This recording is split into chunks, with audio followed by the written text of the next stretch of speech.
What up, Crash?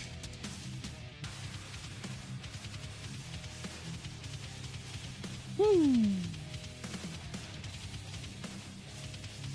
We're about to see what they got in store for us. I'm gonna give people like another minute to come in. It's just the YouTube VOD because we didn't I did not wake up earlier for this stuff.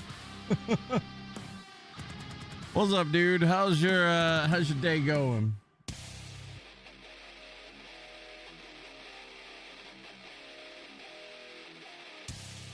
And Tuber, how you doing, man?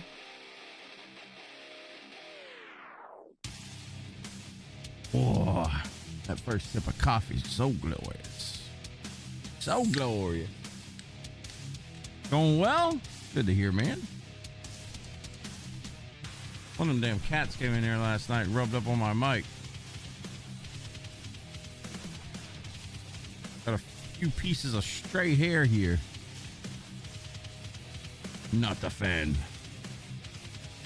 So I have no idea what they announced at this thing. I kind of just woke up. I seen that Joe posted a link. I think it was Joe. Posted a link in Twitter. Damn, there's my brain today. Posted a link in the Diablo 2 General. And I clicked it. Seen there was a timer. Was like, all right, we'll watch it today. Working a lot. Hope you're doing well. Dude, I'm about to sign up for that $100,000 a year Wendy's taste tester gimmick.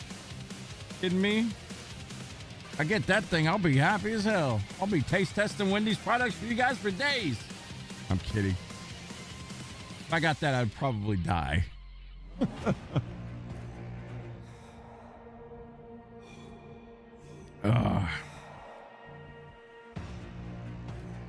Need to be a taste tester for Dr. Pepper too.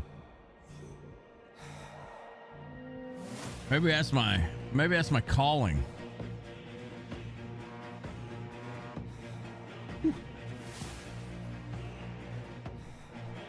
To be a taste tester for all the best products.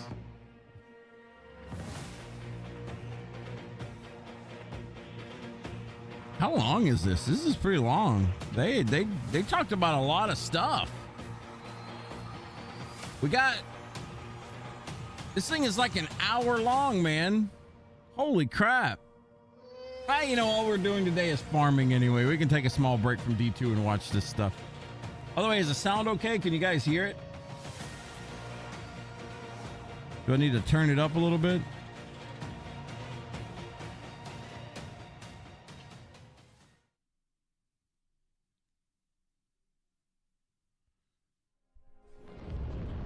Man, if it was an hour long, I'm wondering what they announced. Hello, everyone, and welcome to the Season 12 Developer Update stream and the Warlock Deep Dive. My name is Marcus Kretz. I'm a community manager here at Blizzard Entertainment, and we've got a jam-packed show for you today. But first, get that Mephisto statue in the back. Are live. Watch any eligible channel on the Diablo 4 category, and you can grab this Omen's Glimpse wand cosmetic for 30 minutes. And if you watch for 1 hour, you can earn the Siphon of Male Faction Scythe cosmetic. Now, we've got a lot to share today. Damn. Dive into the sorry, guys, we don't have drops today. And skills of the Warlock class. And then on the second half of the stream, we're going to be talking about everything coming with our upcoming season launching on. Maybe a bit more volume for the video and maybe captions. Oh, yeah, captions, man. Let's see here. All right, I'll turn it up just a little bit. You know what? I think this works like this. Let's see. We're going to do Diablo 4, and we're going to test and see if you guys get drops or not. Because we're going to be watching this for like an hour. What is it, 5:06? So we won't stop until like, I don't know, 5:15 or something. Or change it from D4. So I may get you guys some freebies here. I mean, you know. All right, here we go. March 11th. Very, very exciting. But I want to recap to everyone. We do have the Lord of Hatred expansion arriving on April 28th. To take you through everything coming there, we've got this handy infographic. Hold up. So this is all the stuff we already have. Permanent updates, skill tree classes, mark your calendar, March 2026, April. Oh, they're doing the deep dive today. Okay. I had to read this. I gotta take these captions off for just a second. Oh yeah, they added fishing. I forgot. They're adding fishing to Diablo. I don't know about y'all, but I'm kind of hyped for fishing just because of Hatred brings an epic I'm always new hyped for campaign. fishing in We'll games. have 2 new classes with the Paladin and the Warlock. There's going to be a whole new region with Scovos. There's going to be massive system overhauls and an expanded endgame. So there's a ton to check out there on April 28th when Lord of Hatred arrives. But without any further ado, we have a fantastic video to share with you that goes over everything coming with this dark, dark class, the Warlock. Take it away. Let's see what D4 Warlock gonna be. Hey everyone, thanks for joining us for the official Warlock Deep Dive. We're excited to get into the details, including some backstory, their visual and archetype design, and mechanics. Thank you, thank you. Hey everyone, I'm JP Reimiller, Associate $700 on the Blizzard store. Really excited Jesus. to be here sharing more about the Warlock, its story. I mean, it's a big and the one. visual design that brings it to life. It's a big one, man. When That's we a big statue. Dickie, what's up, dude? Thank you for the raid. Appreciate the shout out there, Crash. What you doing on Diablo today, man? We're watching the Warlock thing that happened today. We're apparently gonna be watching it for an hour plus. So if you want your drops, I don't know if we're gonna be eligible for drops, but we'll see. We'll see. Leveling your Warlock, dude. Last night when we were playing with Cha and Aelin, oh my god. Dude, that was a player's 5 game and I was one-shotting everything in the game. It felt like I was one-shotting everything in the game. Warlock is stupid. What's up, Cleric? Getting bullied by Act 3 layout? Everybody loves Act 3, man. I've done so much Act 3 recently, I want to fucking stab my eyes out, but can't do that yet. We got to be taste testers for Wendy's first. Playing with Cha was an experience. She did fine. She didn't do anything out of the ordinary. All right, we got an hour of this video to go because this is a long one, man. They talked about a lot of shit. I'm gonna keep going here. Thank you for the raid, though, and welcome on in, Cleric, as well. You got your 2 goat, man, dude. I'm telling you, do flames first. So strong. Started talking about the Warlock, the very first thing we aligned on was that this character stands fully unleashed at the height of their strength. Warlock is not a clean hero, not someone who's throwing fireballs from a safe distance and walking away spotless, but rather a dark caster who's made a very conscious decision to use demons as tools. The Warlock emerges from the shadows as a practitioner of forbidden arts, shaped by the dark legacy of the Vizrai, haunted by demons, burdened with infernal insight, and feared by pretty much everyone. They have a presence about them that takes over the room. They've been through so much and have so much power that you both want to run with them and are scared of them. They've come from a really corrupt history. They've seen hell up close. And because of that, the way they summon demons isn't elegant or ceremonial. That's interesting.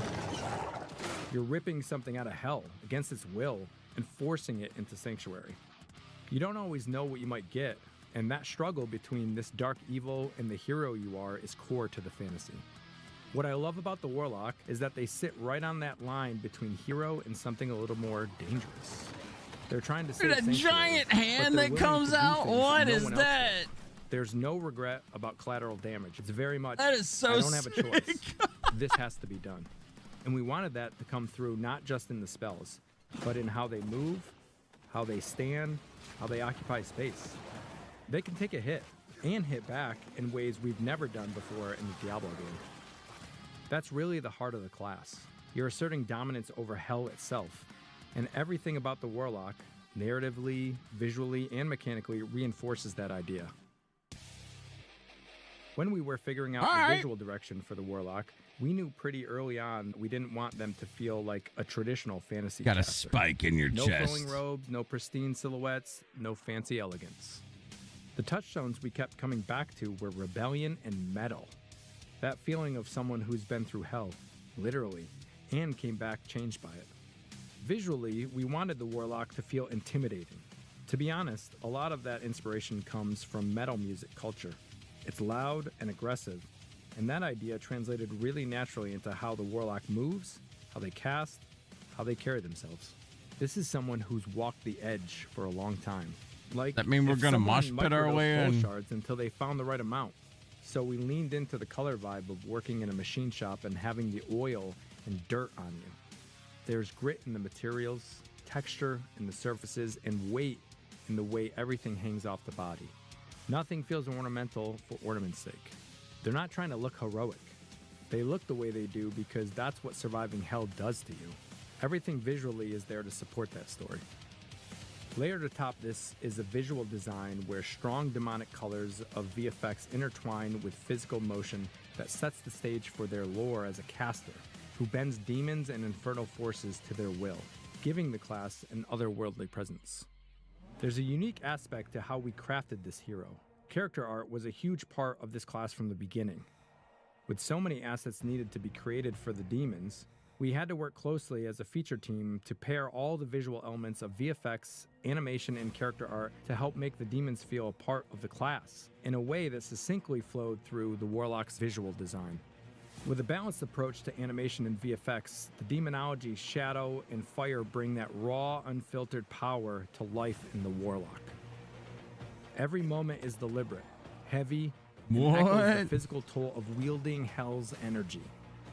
When you cast, you're forcing something into existence, and the visuals match. Oh, that's a pretty cool looking move. Our effects team went all in to make Warlock feel unique, with a strong identity rooted in danger. Summoning demons is an eruption of hell-forged energy, fire, and twisted light. We wanted the VFX to accentuate the animation with a focus on feel and movement.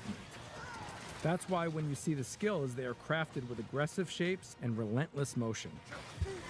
Whether it's tearing open a portal or binding a demon, you always get a sense of chaos barely held in check, and the battlefield transforms with every cast. Dude, the coolest thing I've seen so far is the giant hand that just comes up and like scrapes the battlefield. Like, that looks pretty sick to me. I don't know. That one's got me the most excited. And whatever that explosion is looks pretty cool. It just comes up from underneath and just it's like a geyser blowing up or something. Like, that's pretty cool. Rest of the stuff's all right. Warlock is a willpower-based class. Willpower. Focused on dominating the battlefield.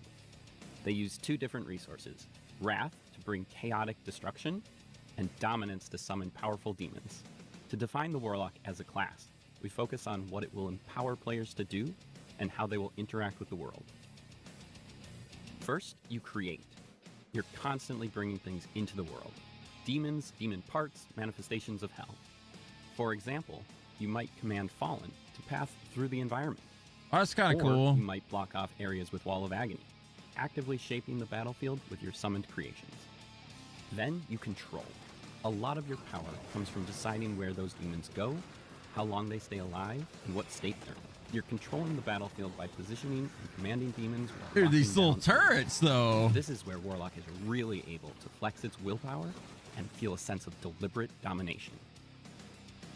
You could order the Tortured Wretch to taunt foes into reckless attacks, or direct the Profane Sentinel to blast your chosen target. Every action is an announcement of your authority over the chaos you've summoned. And finally, you combo. Almost nothing exists in isolation.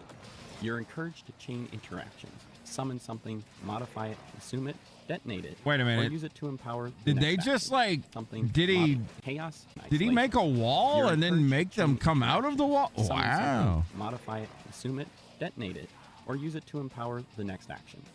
That's The kinda system dope. rewards you for thinking a step ahead. Well, all Kill your both friends to enemies death. You'll and probably be demons able to run swiftly through with it. bombardment, fueling Sigil of Summons to unleash the next wave of demons. What's important is that these layers feed into each other. Creating gives you options. Control lets you shape those options. What is this? Comboing turns them into a payoff. So the Warlock isn't just executing a single fixed rotation. It's about building a small ecosystem in combat, and then deciding how aggressively or how cleverly you want to collapse it. The core idea behind Soul Shards is really about transformations, saying, I'm not just summoning demons anymore. I'm actually incorporating hell into myself. With the Soul Shard system, you fuse a demon straight into your body. Picking a Soul Shard is the rulebook for everything you do in-game, shaping your powers and how you play from the ground up. You choose from 4 primary shards. Each shard represents a fundamentally different playstyle direction, mutating your character by stealing powers from hell and your bound demon. Each primary shard does 2 major things. First, it grants a transformative playstyle passive that alters your core gameplay loop. How you summon demons, how you control them, and how you chain effects together. That's kind of neat. It binds a specific demon pet to you, directly tied to the shard's identity. Within each primary shard, you then select one of 3 fragment sub-options. Fragments act as specialization layers. They don't change what the shard is, but they absolutely change how it behaves, what you prioritize, what resources you lean on, and how your abilities interact. The result is that the shards open up new and unique transformative options for how you interact with the world and your demons. When you see a warlock in action, wait, you can ride tell your what they pet? chose, not because of a tooltip, but because of how their gameplay unfolds. That's kind of cool. One of the big pillars of the warlock is that although you're a summoner of hell, these entities are not behaving like conventional pets. Most summons are temporary. Warlocks brutally discard them once they have served their purpose. But with a soul shard, you choose to persistently bind one of 4 powerful demons to supercharge your playstyle. With Legion, the focus is on biological demon generation. Jeez, This demon dude, that cleave was specializes in so spawning big. physical demonic bodies into the world. Mechanically, that gives you more entities to control, reposition, and chain together, which supports builds that scale through volume and chaotic pressure. Here you have the demon Agram, who embodies this chaotic approach. Using its spit command, Agram You can sold on unleash Warlock corrosive already? projectiles across the battlefield that burst into smaller demons on impact. As you command Agram and other lesser demons, their deaths fuel your power to summon greater demons. Every spawned lesser demon Oh my serves as a God. resource, amplifying your summoning potential and enabling more dramatic, high-impact plays. The system encourages you to continuously generate. My God, look at those and enemies. leverage What are these those demonic giant demons, crabs we get to creating a fight? feedback loop where the chaos you unleash becomes the fuel for even more formidable monsters to join your legion. Vanguard shifts the system towards mobility and frontline presence. The fiery steed Abodian functions as an aggressive, speedy means of closing. You get to gaps. ride your It's demon, designed for dude. Come players who want on. to push forward, create openings, and apply pressure through motion. Demon With taxi. Abodian's charge, the warlock surges across the battlefield in a blaze of hellfire. I Pulling want foes that. along and instantly repositioning for the next attack. That looks so Mastermind cool moves to me. things in a more control-oriented direction. The devouring shadow demon Lalish undermines your enemies and attacks on your command. It favors players who enjoy planning ahead and creating layered outcomes. Executing Lalish's Terror Realm consumes foes while cloaking the warlock in shadow form, allowing you to remain hidden while issuing direct commands to your abyssal demons. This devastating maneuver lets you orchestrate surprise assaults, manipulating enemy placement and inflicting terror. The synergy between shadow form and abyss demon control turns the battlefield into your personal chessboard. Ritualist is deliberately different. This demon exists primarily as a sacrificial resource. You're siphoning power from it to generate bursts of strength, trading an offensive pet. Promise for you, spikes this is in gonna your be damage the and this is gonna be the build when everyone you channel goes. the might of Valak, you're Sacrificial tapping into a builds. wellspring What's of up, Sam? forbidden magic. By draining Valak's essence, you can unleash empowered spell combos, like Already trapping seems enemies in League's more shadowy interesting than confinement in dark Spiritborn. prison before detonating the I mean, it battlefield looks with hell cool. fractures. Valak's unique bond supercharges your occult, hellfire, and abyss abilities, making every cast more devastating and allowing your warlock to bend the materials of hell to their will in moments of explosive power. Hopefully you can see how picking your bound demon is more than just window dressing. It's the linchpin that turns every fight into your personal stage. Little machine gun turrets, man. What sets the Warlock apart is the sheer freedom you have to define your power. There are countless ways to customize your skills, and every level unlocks new options that let you reshape your build on the fly. Many of the Warlock's most iconic abilities don't just have a single expression. They can be radically reshaped through variants that change how the power manifests in combat. Each variant pushes the ability in a distinct direction, letting you lean into overwhelming chaos, precise command, or personal dominance. Whether you're amplifying demonic force, directing it with intent, or consuming it to That's become the pretty weapon dope. yourself, these variants ensure that every major summon reflects your chosen playstyle and reinforces how you want your Warlock to engage in the battlefield. Let's dive right into the Warlock skill variants. Rampage. You unleash a rampaging demon brute onto the battlefield, a living engine of chaos that smashes through anything unlucky enough to stand in its way. So this thing looks like it's like chained still. So it's only in that one little area. I guess it's just gonna be like boom, boom, boom, boom. So it's like a pulsing totem kind of thing. Abyssal Titan. The demon brute becomes an abyssal titan, larger and imbued with the shadows of hell. You may directly order this brute to perform devastating leap attacks. Demonic Smash. You consume the brute's That just power, looks like gaining Barb demon Leap. form and allowing you yourself to jump into the battlefield. Sigil of Summons. Perform occult rituals to summon additional demons. Customize how you perform this ritual and what comes out. Summon Succubus. Summon 2 greater succubi that inflict terrible, terrible shadow damage. Oh my god. Summon Hell. Do you guys know the reference to that, by the way? What's up, getting dubs? Good for a boss that just sits there. Yeah. I mean, there's a few bosses that are pretty chill. You guys know where the terrible, terrible damage meme came from?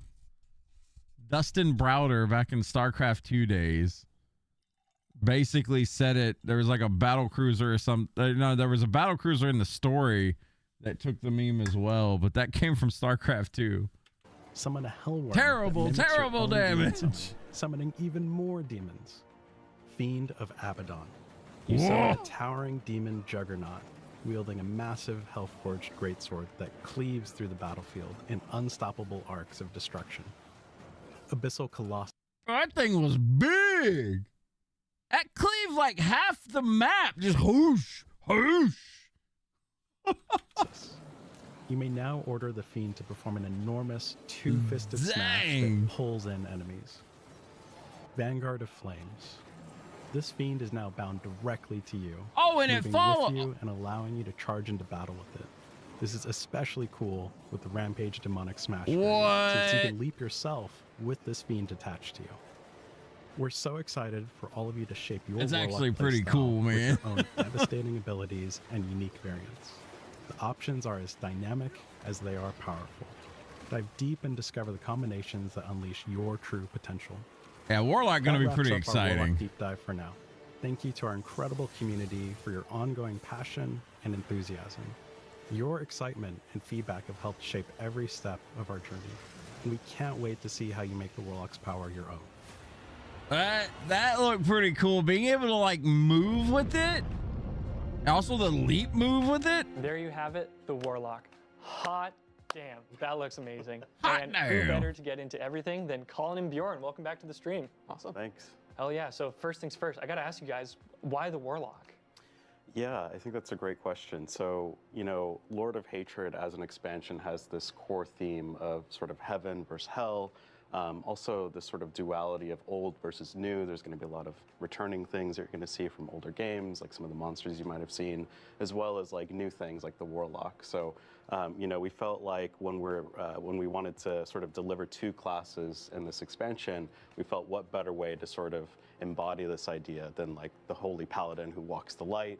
Very straightforward, very good, very simple. You know, I just want to blast demons with holy energy. And then we wanted that sort of contrast with the Warlock, who's sort of this edgelord, brutal demonologist, you know, uses hell's power, you know, draws on demons from the burning hells. So we felt like that really just sort of, that contrast set each other apart, like these classes in a really cool way.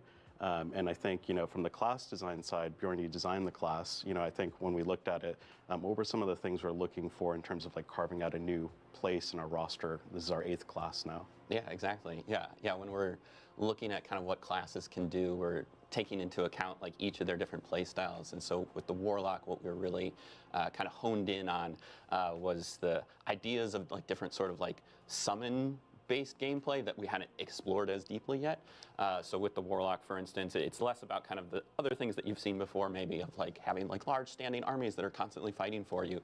And instead it's kind of exploring, for instance, like temporary summons that you're going to kill off, or having like one big summon that you're like really completely in control of. That Mephisto statue's while also huge sort of though. Look at exploring that how thing. that affects the Warlock when they're doing that, like how they're affected by the shadows. Or how they take on the $700, you demon say? form.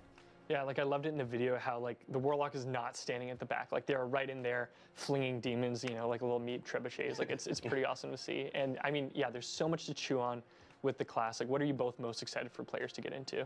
Yeah, I think one thing on that, because I love what you said about the Warlock being in the front, something we talked a lot about on sort of the broader roster is that this is a caster and a summoner, but we wanted it to feel different to like the Sorcerer and the Necromancer. So something we talked a lot about internally is like if they all got into a bar fight, like the Warlock would just like kick all their asses, right? And he's like ripped, he has a 6-pack, and he's there to beat some ass. So, but in terms of what we're really excited about, I'd say like one of the things that we didn't really touch on that I'm very excited about is the sort of new mechanic the Warlock introduces and can take advantage of, and that's Demon Form.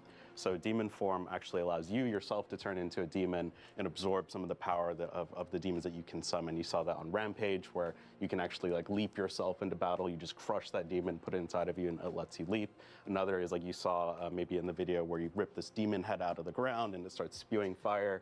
When you're the demon, you actually just get to spew this fire from your mouth itself, and we just think that that's such a badass. And I can imagine that being like really strong. About Demon Form itself, the thing that the spews ultimate fire back and metamorphosis forth, or allows you held to maybe swap even back the and forth giant between Human cleave. Form and Demon Form. And what that means is you actually get Moving sort with of you? like almost like 10 different abilities you get to play with, because Demon Form is going to replace a bunch of your abilities. I know that you spent a lot of time like thinking about how we want this to play out. Yeah.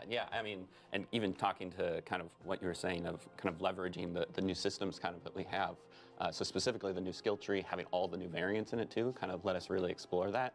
So for instance, like all of those Archfiend skills you're talking about, they all have a version where it's like, now I want to do the thing as a demon myself. So like that's always a thing you can say, like, hey, I just want the Infernal Breath. Like I want to be able to breathe fire. You can always just take that variant and put it into your skill kit. But kind of as you're saying, Metamorphosis is that additional option of like, hey, maybe I always want to be able to summon the fire-breathing head, but then Metamorphosis lets me essentially dynamically swap which variant I have equipped mid-fight and sort of get that additional skill bar essentially, which I think is a really neat kind of way to let you build, kind of whether or not you want to go all in on the fire breath or if you wanted to swap back and forth between summoning and doing it yourself, which I think is pretty neat. Yeah, it's really like a unique playstyle in that you summon a bunch of these Archfiend greater demons and then swap in a Demon Form to really build back up dominance to use them yourself. I think like it also goes back to that like duality that we've been talking about for Lord of Hatred. The Warlock itself is like a pretty crunchy and complicated class in contrast to the Paladin, right? The Paladin's very straightforward, whereas the Warlock is much more. I still think with I don't want to say intelligent. the expansion, I'm probably going to play Paladin.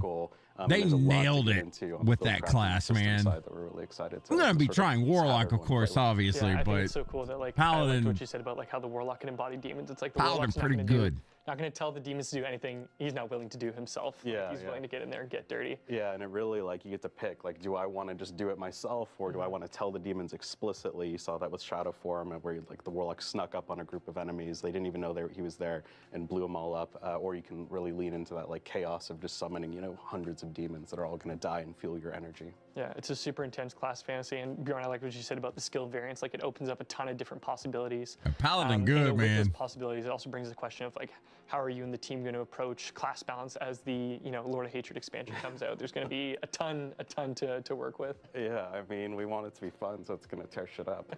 But I think really balance, like the name implies, it's a sliding scale. And we use this approach even in seasons when we do collectible powers or anything new. We know there's a learning curve to learning a new class or anything in the game. So we generally err on the side of it being a little bit stronger to sort of make up for that learning curve. But we also, just on the side of like with anything new, we want to make sure that there's a lot of different ways to play the class. So we're going to generally make sure that, no matter what option you pick, you're going to feel powerful, you're going to feel badass and awesome. So, we're going to do our best to make sure that it's not completely destroying the game, but what we care about a lot is that the class feels powerful and you're going to have a lot of different options that are going to feel crunchy and cool. That's awesome. Yeah, it's really cool to know that there's going to be a class with like a really high ceiling that you can, explore and get to know and really, min-max the max when it comes out. So that's awesome. So Colin, Bjorn, thank you so much. Class gonna be broken. Really appreciate you being In here. me, it's gonna be we are going to have broken. Colin and Bjorn come back towards the end of the stream for Q&A. So if you have any questions for Colin and Bjorn, please drop them in a Twitch chat. We'll be collecting those and saving them for later. But we do want to share with you, before Lord of Hatred comes out, we actually do have some extra bonuses if you pre-order that are themed around the Warlock, which is really cool. So coming on March 11th with the 2.6.0 patch update, we're actually going to have a Warlock back trophy. This is reactive, by the way. Ooh. And a town portal, which is pretty badass. Just wants a hug.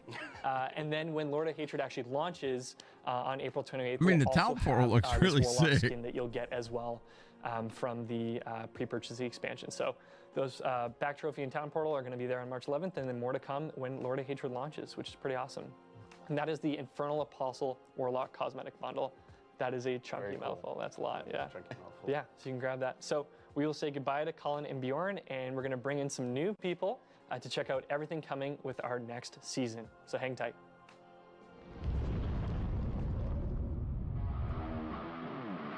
So the new season, I guess, is going to be shorter, I read?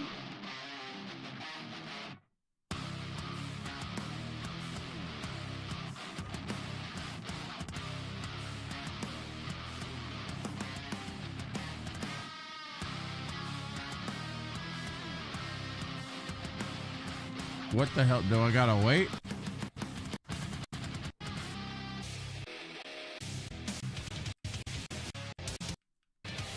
Season, we've got. There we go. All right. They had to get folks in the room. Hey everybody, welcome back. And now we're going to get into everything coming with our upcoming season. We've got a few familiar faces here. Aislinn, welcome back to the stream. Good to be here. Dan Tangway in the flesh. How's it going? It's going all right. Good to see you. Thanks for coming. Yeah. Hell yeah. Yeah, excited for it. Yeah, it's gonna be great. So where we last left off with the players, we had the PTR. They know that kill streaks are coming. We've got bloodied items. Yep. There's a lot to chew on in the season, but there's also a lot more that we didn't share. So do you want to walk us through what they can expect? Yeah, so before we jump into a video, let me just kind of tee up kind of our thinking behind this season. So, when we looked at the roadmap for Lord of Hatred, we saw that we really needed to develop kind of a shorter season, a punchy season. And so, rifled through some ideas, and then we remembered that we built a pretty strong foundation from our previous season. So we needed to build on top of that. And then when the team came up with this particular idea, and it just felt really novel, and it just fit really well. So without further ado, I guess, let's check out the video, and then we can talk more about it. Oh, yeah. This the kill streak stuff that everybody's been talking about. Welcome everyone to our Season of Slaughter developer update. I'm Josh Brinson, and today I'm excited to share some updates coming to Diablo 4. As we gear up for the release of Lord of Hatred, we're exploring new systems that push Diablo into fresh, unexpected territory, embracing innovation while staying true to its dark roots. While this may be a shorter season, Season of Slaughter encourages experimentation, leans into mystery, and leaves room for surprises that are best uncovered by players through their own journey. For the first time in Diablo history, you can embrace your inner demon and transform into one of Hell's fiercest monstrosities. What? The Butcher. Let's get right into it. You can be a butcher? From the seasonal realm, you will undertake What? the quest, a taste of power, and uncover the dark path to becoming the Butcher. As the Butcher, you wield the brutal powers that inspire terror, turning them upon your enemies. What? Cleave through monsters, charge fearlessly into the fray and unleash a hell of hooks Oh to my drive your prey God. to a bloody end. We are thrilled for you to play as the Butcher and dive into everything Season of Slaughter brings. Whether you are chasing faster progression or craving fresh ways to tear through Sanctuary, we are excited for your journey. What While is we share what this? lies ahead, not every secret is meant to be revealed. Some surprises are waiting for those bold enough to find them in-game. There are I several can be my paths to nightmare. becoming King of Slaughter. This season introduces a new earnable item. That's actually called pretty Meaty cool, man. Offerings. These can be Meaty used on the offerings. Shrine of Slaughter, a new event available in Helltides, transforming you into the Butcher. This activation triggers a brutal onslaught, drawing hordes of enemies to you, each kill feeding your gory rewards. Dude, that is actually so cool. Helltide isn't the only place to prove your dominance. In the fields of hatred, We the can be ceremony of our slaughter own ignites nightmare. Every 10 minutes, transforming the I love that, battlefield actually. into a race I'm for going to supremacy. steal that. Every kill fuels your savagery, pushing you closer to ultimate power. When the ritual concludes, a Butcher's idol rises for the fiercest contender. Take it, become the Butcher, and turn the entire area into your personal killing ground. So definitely not Want the full hardcore. Butcher fantasy on demand? Step into Slaughterhouses, a new activity that keeps you as the Butcher for the entire run. From the first step to the final blow, you're unleashed to do what Meaty he does offering, best. eh? Slaughter everything in sight. There's more to reveal, but some surprises are best left for players to uncover in-game. This season introduces kill streaks. The kill streak system reshapes combat across Diablo 4 by rewarding rapid and consecutive kills. Slaying multiple enemies quickly triggers a kill streak, with a display above the skills bar to track the running kill count. While kill streaks gradually decay over time, they can be refreshed through any kill or by dealing damage, encouraging fast, aggressive play. Kill streaks escalate through 5 tiers: kill streak, carnage, devastation, bloodbath, and massacre, each determined by the total number of enemies slain during a streak. When the timer runs out, the streak ends and rewards you with experience and seasonal reputation based on your total kills. But beware. Falling in battle immediately ends your kill streak, leaving you with no rewards, cutting your momentum short, and marking a swift, shameful finish. I'm up in the air about kill streaks. I know it's like a seasonal gimmick and they're probably going to keep it, but man, they had this in Diablo 3 and it just made it, it's not pointless for hardcore. You're going to still be able to do it in hardcore. It just creates a play style of go, go, go, go, go, go, go, go, go. Like it promotes that play style of blitzing screens that I'm just personally not a big fan of. That's why I like Diablo 2 more than, you know, the rest of the stuff, because D2, you're not, until very end game, you're not really like blitzing around the map so much. So yeah, I don't like kill streaks personally. I didn't like them in D3. I mean, I'll play it for a seasonal gimmick, but you know, I hope they don't really keep that kind of stuff. I just don't like what it does. A new item quality that empowers your gear with ferocious, kill streak-driven potential. Any item that can drop has a chance to appear as bloodied, and this tag is non-exclusive, What is allowing this? items to be both ancestral and bloodied. Their unique affixes scale directly with your killstreak performance and fall into 3 categories. Rampage, stat-based boosts for your armor pieces based off your killstreak. Feast, grants bonuses tied to kills within your streak, such as resetting a random cooldown every 40 kills. Hunger, enhances jewelry by improving reward drops that scale with killstreak tiers. As with all affixes in Diablo 4, bloodied affixes stack, enabling even greater power as your carnage climbs.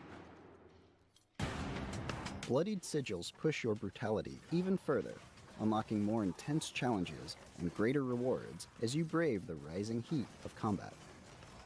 Nightmare dungeons, infernal hordes, and lair bosses can be empowered with these sigils. Bloodied sigils introduce the bloodied affix, Relentless Butcher, causing the infamous Butcher to hunt you without end, returning instantly each time he falls. But be warned, the Relentless Butcher is an addition to the dungeons, not a replacement for anything that might already be lurking within. It's just a butcher. These powerful keys only become available in Torment tiers. It's kind of funny. Bloodied sigils are embedded with challenge and are about a Torment tier higher in difficulty than your current level. Using a bloodied sigil guarantees bloodied items and more, ensuring that the risk is met with fitting rewards. That character got hit with so many poison novas right there. New class generic uniques which amp up the carnage. Blitz The yourself into a Wendigo brand one-shot. unique ring increases your max health and your overall damage depth, which Oh, scales hold up. Let's look at these items. What is this? So we got the Wendigo brand. Max life, life per second. Nope. Life per hit. Nope. Fizz resist. Every 15 kills in the last 60 seconds increases your maximum, or increases your damage by 2% and maximum life by 1%. I mean, that's a lot. Because, I mean, my God, 15 seconds, though? I mean, how many can you possibly... Like, that would be useless against bosses. That'd be great for, like, Hell Tides, because you're constantly just blowing stuff up. But, I mean, that ring sucks. Because, like, no one cares about life on hit. No one cares about life per second. I mean, max life fizz res, that's good. I mean, that's for hardcore, that's good, I guess. But I mean, every 15 seconds in the last 60 seconds, or every 15 kills, sorry, in the last 60 seconds increases. But so that means, like, how often does that reset, you know? Is it every minute that it resets? In the last 30 to 60 seconds. Tear through your enemies and watch your kill streak soar. The I don't know. Frostbitten Dirk unique dagger deals increased damage to isolated enemies, making it perfect for taking down lair bosses. Yeah, there you go. There's your little boss attack thing. But it's also a dagger. I mean, for rogues, it's cool. What is this? Vulnerability damage?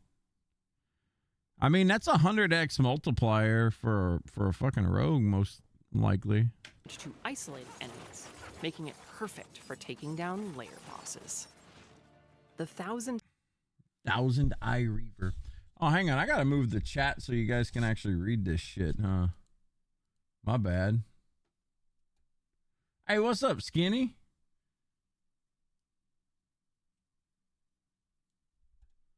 Just back to the storming around, killing everything instantly. No fun if you have a fun but slower build. Yeah, like I'm not a big fan of the kill streak stuff. Skinny got the hell on his warlock. Let's go. Are you smashing stuff? What is this? So we got an axe here. Thousand Eye Reaver. Max life crit chance, movement speed for 4 seconds after killing an elite. Lucky hit up to a 40% chance to deal 2,400 physical damage. Okay, that sucks. Movement grants ferocity. And maximum ferocity is increased by 3. Ferocity also increases movement speed by 8%. Yeah. The Eye Reaver one-handed axe grants ferocity while moving and increases your max ferocity. That ferocity then increases your movement speed per step. If you want to rack up kills quickly and move fast, this is an item you'll want to keep an eye out for. All new uniques this season drop from the new Butcher Lair boss. Seek out his den of gore, snag these weapons, rack up your kill streaks, and let the blood pour. In Season of Slaughter, you will be able to fight against the Bloody Butcher, who enters the fray as a new layer boss in Torment difficulties. Defeat him for your best chance to earn any of the new uniques. he also has a higher chance of dropping bloody uniques, making his fearsome fight worth the effort. The Bloody Butcher is initially exclusive to the Seasonal Realm, but he will stay on as a permanent layer boss in both Eternal and Seasonal Realms after Season of Slaughter has ended. So new boss? Doom, What the hell? Dark Ages is coming to Diablo 4. Rip and tear your way through Sanctuary with new cosmetics inspired by the legendary Demon Slayer. And our most expansive free reliquary yet. Earn rewards like the Shield Saw cosmetic skin, Slayer's Flail, the Head of the Cyber Demon back trophy, and more. Cut down elites and champion monsters to earn Dark Ages currency and carve your path through the Doom, the Dark Ages event relic. Was Doom really cool? Like I never played the new Doom or the recent Doom.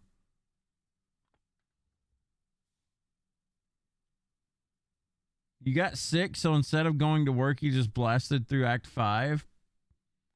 Your throat started hurting bad right after Jeff signed off, and I woke up feeling like cotton fills my... Damn, dude. Hope you get to feeling better. Ain't nothing worse than being, like, stuffy, sick feeling. So the new Doom is pretty good. It's really good. Can't wait. I haven't touched the new Doom. That's cool, though, if it's good. Rewards to unlock the Forsaken Gates town portal. These weapons look pretty dope. Sanctuary. We'll also have threads fit for the Slayer in the in-game shop. Mecha Dragon Sarat. Cacodemon, the Cyclopean Cackle Pet. Gibbet, Souls of the Lost Pet. Rip and tear through the demon hordes in style. Quench your blade's thirst and let the blood flow. Slaying your enemies with unrelenting ferocity is the name of the game. Ramp up the kill streaks and become the Butcher in Season of Slaughter. See you all in Sanctuary. Begins March. Wait, what was that? See you all in Sanctuary. March 11th? That's like... There's so much Diablo to play. I'm still stuck on playing D2 Warlock, and now we got this coming in like 5 days? 6 days? 6 days?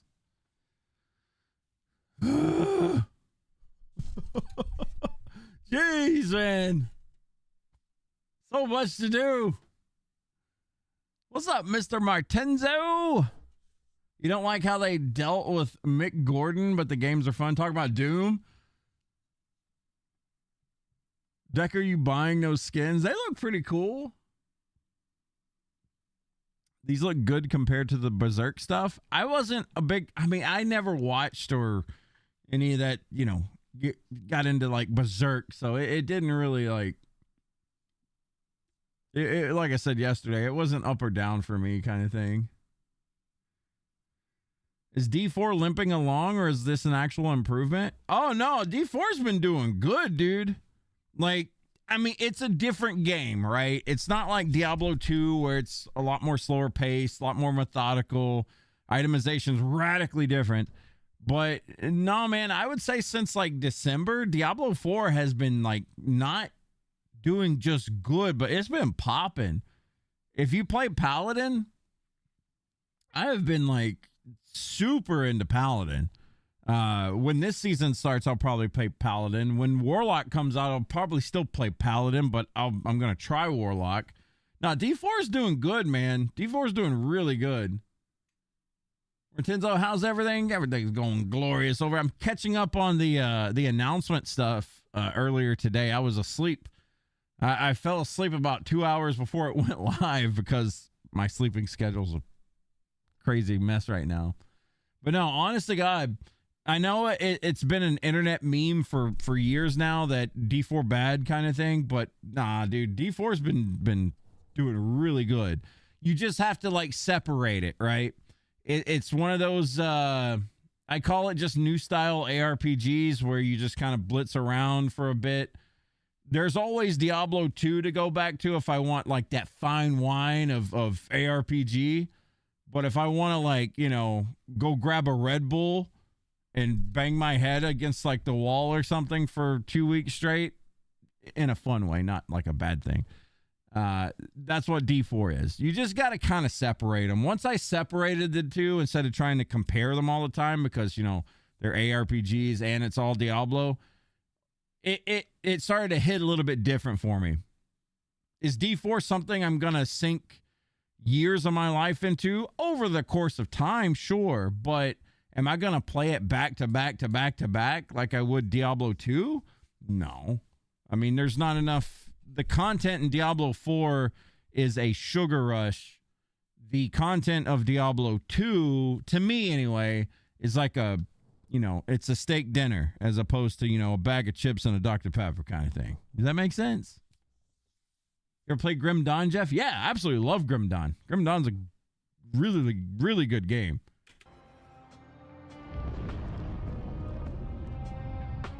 There you have it, everybody. Season of Slaughter arrives on March 11th. We've got the Doom the Dark Ages Reliquary. We've got the Paladin free trial. It's going to be fantastic. And after all the years if you haven't played Paladin, you get a free trial. So you get to try it out and see what it's all about. Paladin is good. Grim Dawn is so fun. Yeah, Grim Dawn is amazing. They have an expansion coming out this year where you're in like some snowy Viking setting. It looks really good. Like, I'm going to be playing that for sure. Man, after all the devastation, we finally get to become the butcher and actually dole out all that punishment onto our enemies. I mean, it's just insane. Yeah, I can't wait to jump in for the season. Oh, yeah.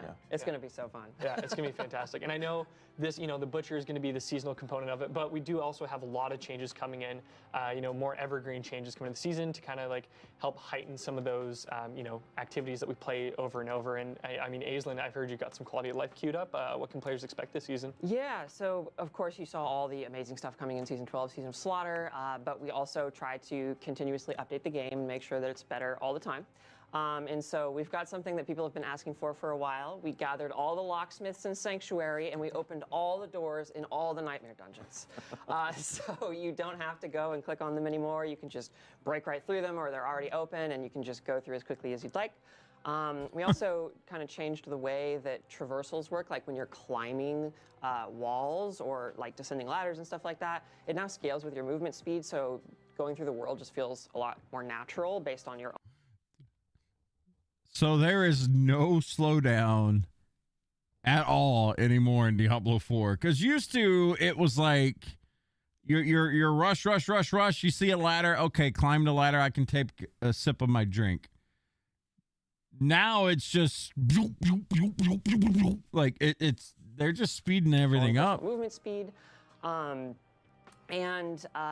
gosh, what else is there? There's great things. There's a ton coming. And I know. Let's talk about the faster loading speeds. That's right. We've got faster loading speeds just across all different loading screens. So even beyond your movement speed, the game is just going to optimized it. That's actually good. So those are some fantastic quality of life improvements coming. But beyond that, we've also been making sure that we're taking a look at the tower. Yeah. So we really want to make sure that the tower is something that we continuously update, that we continuously make a lot better.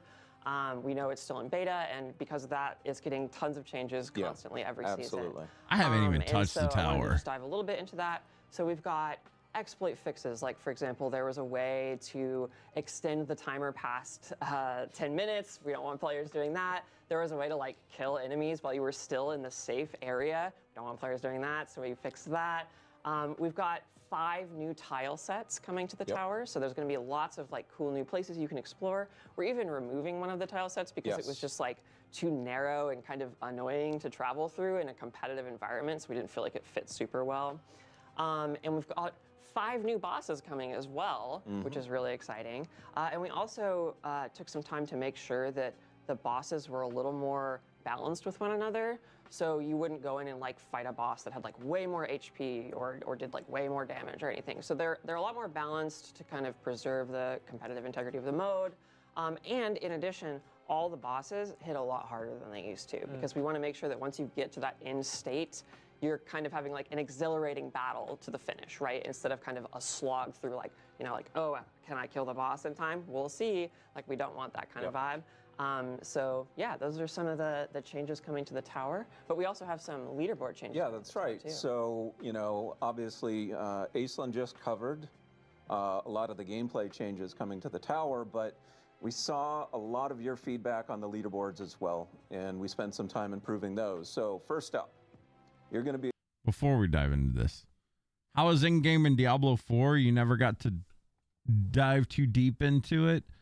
In-game and D4 got a lot better with the last season that they introduced. You were able to do something called sanctification to items, right? So by doing like world bosses or just playing the game in general, you got these sigils that you could use on, like, say you got a really good item, right? And you wanted to sanctify it. Sanctification would roll a bunch of different things that it could do, right? So it could increase everything on the item, like it just increases it by, like, you know, some quality or something like that. So all stats are like increased on it. It could replace one of the affixes, meaning it was kind of a gamble, right? So if you put that token in, pulled that lever, and it replaced one of your really good affixes with something bad, then it was like, no, right? Like you bricked a really good item, which sucks. But there was that gambling aspect to it, which made it really kind of addicting, right? And everyone loved it because you had a chance of replacing an affix or adding an affix as total. Like it could just add another affix to the item. And that affix could be like a mythic affix. So like all the things on the grandfather, for instance, or a Shaco will get added to that item. Not all the things, but like, you know, the certain affixes on there, like plus skills and things like that, which was huge. Like if that ever happened for you, didn't happen for me, but if it ever happened for you on an item, suddenly that item was like God tier because you had everything previous to that on top of like it having, you know, mythic affixes and stuff. Huge thing. But overall, the chances of you bricking an item probably like 25%. So you had like a 75% chance for, roughly 75% chance for, you know, getting a positive outcome as opposed to a negative one. So that was kind of the in-game chase, was like just fine tweaking a character. And honestly, the in-game in D4 isn't really my cup of tea because it's mostly you're just pushing the pit. For me, the biggest fun in D4 is getting a character kind of cranked out, having my fun with it, and then being like, okay, let's try a different class. Doing the same with that character. Okay, let's try a third class. And then like that to me is the fun of Diablo 4, because the end game is just, you're just grinding bosses over and over again, looking for like greater affixes, you know, plugging in that sanctification. I don't even know if they're keeping sanctification, but I do know that they, you know, it was a very positive mechanic that people loved. So they're probably going to keep that, I would think, or bring it back in some way, shape, or form. But it's pretty much just that. It's not like, you know, there's in-game activity to do with groups of people. There is the Khazra stuff, but I'll be honest, I wasn't a fan of that. I did it with three of my friends, or two of my friends. We 3-man to 4-man dungeon, and it was a struggle because these dungeons are made for 4-man stuff, right? Like you're supposed to like branch out, do different things, and doing it as a 3-man, you know, one person had to pick up the slack kind of thing. But I don't know, I wasn't a big fan of that thing. I don't think many players are, so I don't know if they're going to keep doing multiplayer gimmicks like that anymore. I don't think it was a very popular thing that they added. A lot of people hated it. Because with D4, people just want to log in, kill a bunch of shit, say they had a good time, go to sleep, wake up the next day, go to work, come home, slay a bunch of shit in 30 minutes to an hour, and then, you know, be done with it. And I think that as far as that goes, that's great with D4. Is it super, super deep as opposed to, like, I don't know, Diablo 2? No. It doesn't have that kind of depth to it, but there's a lot of things to do. I think there's plenty of positive things to say about Diablo 4, especially now. I think that, you know, as far as like class fun goes, like every class that I've played every class to the max level a couple times, plenty of times. Every class has been fun to me. I will say I'm not the biggest fan of like necromancers. I love them in Diablo 2 because they felt, you know, good. In D4, I don't like the way Necromancer feels, but of all the classes, that's the only one that I feel like I just don't really jive with. Druids are a blast to play. Barbs are absolutely fun to play. Love playing rogues. Paladin has been like 10 out of 10 for me. Sorks are a lot of fun. Where are they, am I missing a class here? I'm probably missing a class or two, but everything that I've played, I've been thoroughly loving. Like I said, minus Necromancer. I'm not a big fan of that. You've been mostly waiting for PO2 updates for your fix? Yeah, I'm waiting for 1.0 on PoE2 to get into it myself. For whatever reason, Hydra was your biggest fantasy since the original D2. You look forward to having Cold Hydra this... Yeah, it looks cool, doesn't it? Like, it's neat that you're able with... The next season, I don't think we're going to be getting Cold Hydra, but the... with the expansion, April 28th, I think is when they're coming out with all of the stuff for like all the new trees, right? So you can split into like Cold Hydra and stuff like that. That's going to be really cool. Like, I'm really excited to see what they do there. And what's going on, Dragon? That's Spiritborn. Yeah, Spiritborn's the other class I forgot. Thank you. Spiritborn was another one I didn't really jive with, to be honest. When it first came out, obviously we played through the story with Spiritborn and whatnot, and it was a blast, but there was a lot of bugs with Spiritborn at the start. Like, there was the evasion bug thing that people were abusing. Everyone was using it. It was fun for a little bit, but I mean, it was one of those blitz the screens kind of thing. Like, you literally were spamming spacebar. Like, you're just pop, pop, pop, pop, pop, hitting spacebar. Every time you evaded, you shot out these little quills that did a lot of damage, and you were just spamming spacebar over and over again. And hey, don't get me wrong, that was a lot of fun for like a week, but then it got old, and I don't know what Spiritborn even plays like now. I haven't played Spiritborn in a minute. Last time I played was like a quill shot build or something, but it is all right. I just wasn't the biggest fan of it. By the way, Dragon, welcome on in. It looks cool, man. You can do long-lasting Hydras or shorter Hydra. Yeah, it's cool. Like, some Hydras will shoot like an AoE explosion shot and stuff. It's cool. We all did the Spiritborn thing. Just not proud of it. Be able to see your personal best right at the top of the leaderboard. No longer have to scroll down and try and find where your name is if you're in the good top old evade 1,000. bug. Next up is we built out a end of run UI, so you get a sense of where you're placing at the end of your run. So that, this is in game. The tower. I've never done it though. And also, because he's a bit of a judgmental, I guess, master of the tower, the artificer is also leaving you notes. Well, and someone's got to tell you how to like improve, right? Yeah, I mean, that's right. Artificer's there to help. Artificer's note, get good. What's that?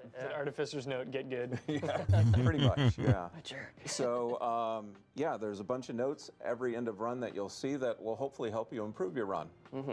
And then finally, we're just making the leaderboard easier to navigate.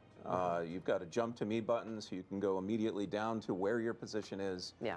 And yeah, we're going to continue improving the leaderboard as we go. In addition to that, we actually wanted to tease a few things that were coming. I know we've implemented a lot for Season 12 at this point, but we've gotten a lot of feedback that, I want to make sure that you're all aware that, we're going to tackle in future seasons. So first up is that we are going to finally release some rewards. So in the upcoming season, we're going to have tower rewards, and that's going to reward you for advancing tiers within the tower. And I'm pretty excited about those. They're pretty cool. In addition, we're going to have leaderboard rank rewards. So you will get some really cool status symbols, prestige items that you can show off if you manage to rank on the leaderboards. In addition to that, we are finally going to release our leaderboard build viewer. A lot of you have asked to be able to see the profile and the build of the person as they made the score, not what it is currently. All that is, now people don't have to Google and guess what a build is. People can directly see a build and just plug and play. There you go. So we take a snapshot, store it away, and now you can see that build information. Yeah, And that's then- just like super useful for like understanding Absolutely, how people yeah. are playing at a high level or like, you know, even playing a specific skill. You can like look at that up. Yep, absolutely. And then finally, we are also working on solo self-found. Hey! And so look forward to those things in the future. And it's funny, Hey! you read chat's mind, Dan. They were already commenting solo self-found. That's Oh, they've been yes! chanting Give that us for solo months at this point. self-found. Oh, that's fantastic. Well, thank you for walking Oh us my through that, God. Dan. Now add it for Diablo 2, and we got something. All right. Don't get me wrong. I'm not trying to take away from D4 here, but solo self-found, give us more all across the board. Please. Please. That would be so nice. There's a ton coming in. We're really, really excited for it.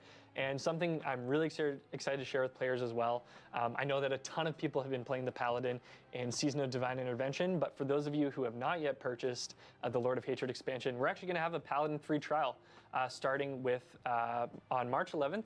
You can play until level 25 on Battle.net, Xbox, and PlayStation from March 11th to 18th.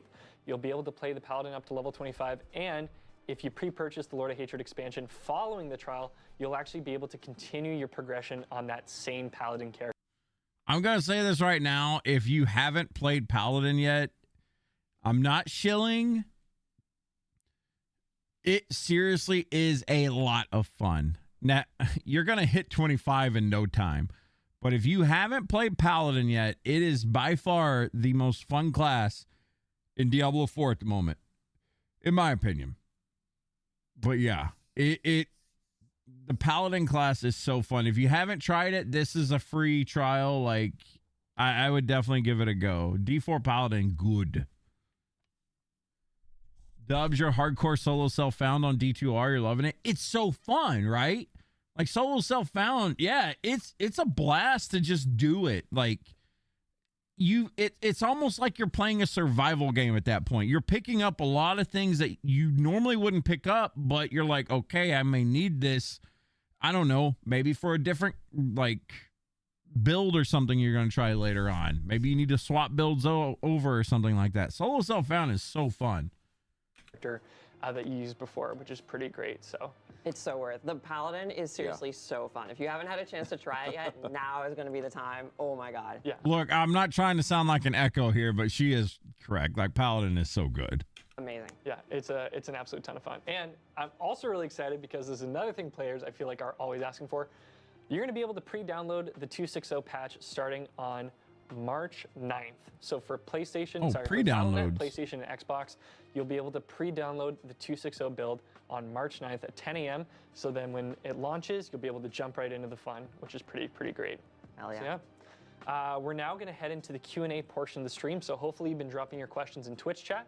We're going to pull those, and we're also going to invite back Colin Feiner and the Bjorlock to join us for the Q&A. So hang tight. We're going to get them up here. So stay put. Thanks. Is this more waiting?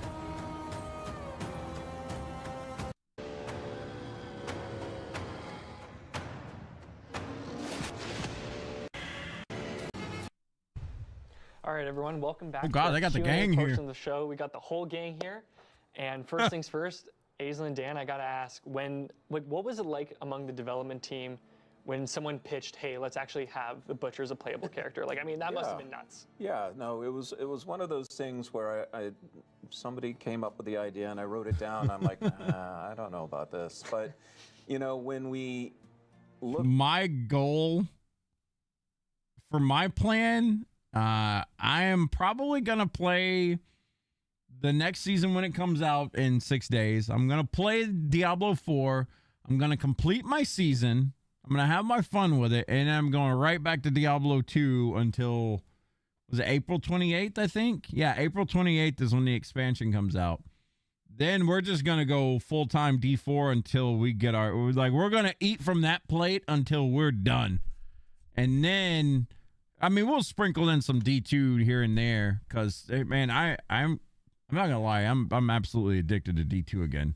Like it feels like I'm 16 years old playing something fresh, right? I'm 100% like invested in D2 again. It's been nice. I'm even thinking about not even touching Crimson Desert because I'd rather play D2. At the season, Feels weird. And we looked at, we wanted But something it feels novel good. and different. We said, okay, what is it going to take to do this? So we started, socializing it with people, and every time we mentioned it to them, a little smile would creep up on their face because they can just immediately imagine how fun it would be to play as the Butcher. Yeah. So yeah, it's hard not to get excited about it. Yeah. It's gonna be a ton of fun. Yeah. I think that's really what like drove it home was the fact that people did get so excited about it. Like we couldn't ignore that, right? Yes. Yeah. Like we had to do something with it, and it sounded great on paper, but it was like, how do you turn that into actual mechanics? But we did, and it's so fun, and I can't wait for folks to get their hands on it. Yeah, you guys pulled it off. Yeah, it's going to be a ton of fun when it launches. I am super pumped. Yeah. All right, we've got a question from Nog N. At Diablo, will you rework how we get materials? Because as it currently stands, the loot filter does not auto-salvage the filtered loot that we'd salvage to get mats. Yeah, so we are actually going to rework how you get materials and like the material economy in general because explicitly of that.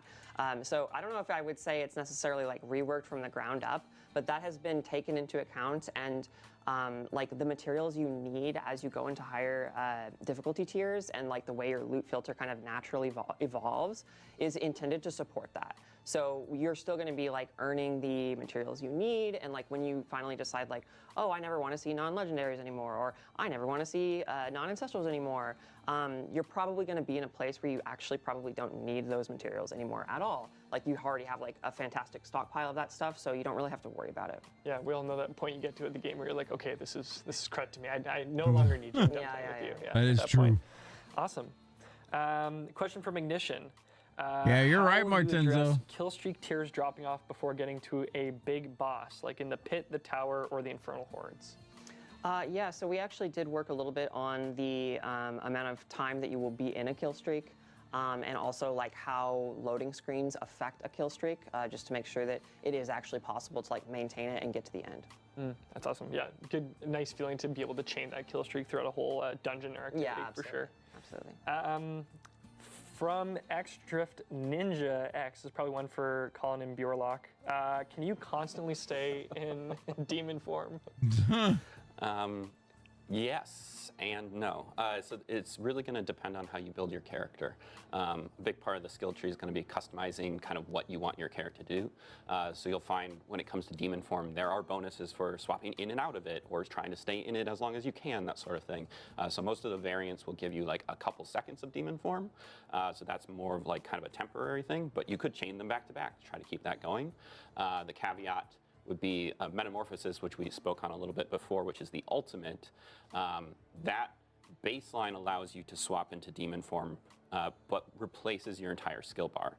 So that version, which can be like a little bit of a bit to learn that you have new skills, so that one is permanent, but that one is honed in on a very specific set of skills, whereas then the variants of Metamorphosis, they undo the reworking of your skills, but then those become temporary versions of demon form that it gives you kind of a power up of like, now I'm the fire demon, or now I'm the shadow demon. So it'll really come down to kind of how you choose to customize demon form as you make your build. Very cool. Hell yeah. Hell yeah. All right. Infernal Cold 780 asks, what weapons will the Warlock use? Ooh. Sure. Yeah, broadly speaking, we're looking at sort of melee weapons. So you're going to be able to use daggers, flails, and then swords, axes, and maces of both one-hand and two-hand variety, and then your offhand focus. Hell yeah. Very nice. How many times is he gonna say hell yeah? Does the leaderboard do the leaderboard rewards only last for the season? So there's going to be a bunch of different types of leaderboard rewards. Some of them, which are based on climbing the tower tiers, are going to be just power-based rewards that you are going to earn and be able to keep as your character migrates to Eternal. The status symbols, however, fall into two different categories. Some of them you are going to be able to keep, and some of them you aren't.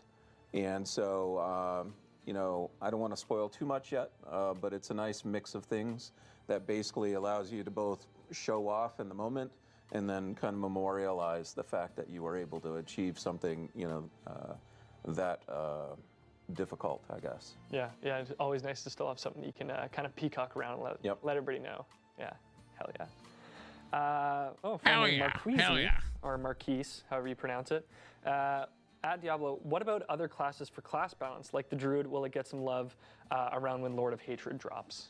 Yeah, absolutely. Pretty much every class is going to get some love because we've reworked the skill tree. There's more on that to come, but the Druids specifically, I think, are going to really enjoy because we did something special, which is a lot of the skills you're actually going to be able to pick what form do you want to take. So on live today, we just sort of prescribe, the werewolf.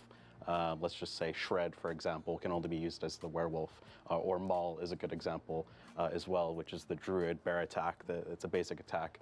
In Lord of Hatred, you'll actually be able to pick like, actually I want to be a werewolf and Maul thing. So you have a ton of flexibility both within shape-shifting and human form, and there's just so many really cool skill variants and side upgrades that we have for the Druid. And that's not just for the Druid, again, that's like every single class coming to Lord of Hatred has these types of things. You haven't even seen like what we've done with the Necro yet, so.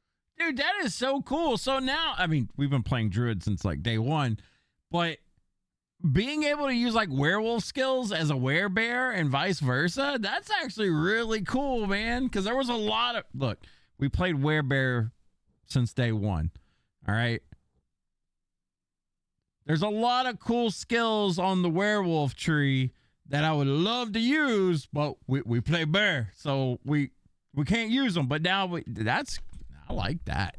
Now we can use them. Now that you can kind of like mix and match between the two.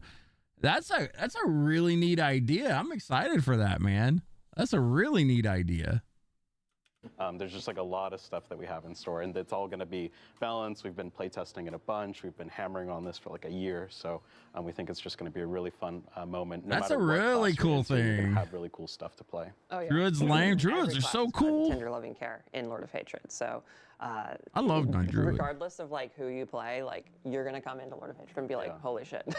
There's a lot of awesome stuff here. One really cool thing is that for example, you think about Trample on the Druid, right, which, charge through a bunch of enemies. It's the bear. The werewolf version actually leaps you. Like, you can pick a leaping version of that. So, and that's just like, what shape-shifting form do I want to be? There's also a variant on top of that, which is like, okay, what do I want my Trample to do? So there's just a ton of stuff like that to really Man, I'm so excited for this expansion. Just within one skill.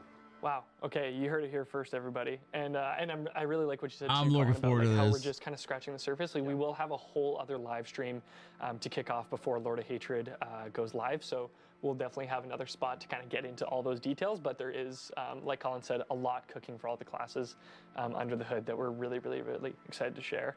So yeah, that's really excited. Thanks for sharing that. Noob Sauce Season. Are bloodied items exclusive to the season, or is it something that will persist in Eternal and also spawn into future seasons? Oh, go ahead. Yeah, I'll talk about that. So, as of right now, bloodied items are only for the season of Slaughter. However, this isn't the first time this type of feedback's come up. I think, a lot of folks want to be able to, use a lot of these cool seasonal items in future seasons. And so that's something we're actively working on right now, trying to figure out what's the best way to bring them back. And I think, once we get, Lord of Hatred out, I think we'll have a lot of new tools to be able to do that. Heck yeah. Yeah, there are a lot of tools that they're going to be able to chew on for that expansion. It's going to be really, really, really exciting. Justarius or Justarius. One of my favorite parts of new classes is seeing the runes they have both for automating their own kit and new toys they can bring to other classes. Can we get a sneak peek of the Warlock skills that will be on runes? Yeah, sure. The two runes that the Warlock will be adding is the ability to proc its Dark Prison skill and its Brimstone subpower. So Dark Prison is an area that will tether enemies into it. So you'll be able to lock down enemies with that. And then Brimstone are kind of these little mines that you leave around that'll explode when enemies get close to them. Very cool. Thank you for that, Bjorn. Harris Mokhtar. Even if I'm playing ranged, does converting to Butcher convert playstyle to melee? It will still convert you to. I mean, you are melee playing build. the Butcher. He He said, gets heck yeah, up there say. and he cleaves people and he screams fresh meat. So if you turn into the Butcher, that's the vibe you're going to have too.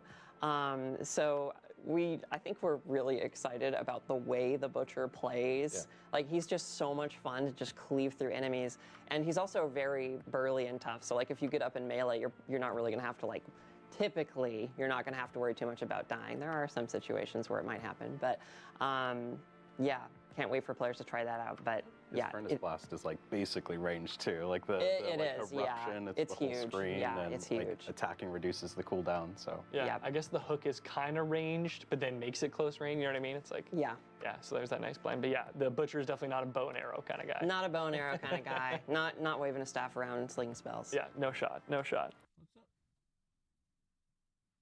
What? Oh. You can use this one, I guess. It don't matter. I mean, I think it's in the sink. I think so.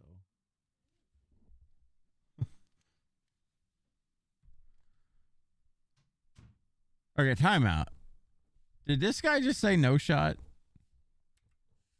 That guy. Not a bow and arrow kind of guy. Not waving a staff around and slinging spells. Yeah, no shot, no shot. Drakith_90. Will the Warlock be able to enslave demons and use them as pets like his Diablo 2 Resurrected counterpart? Yes and no. Not exactly in the same way that the Diablo 2 Warlock does it.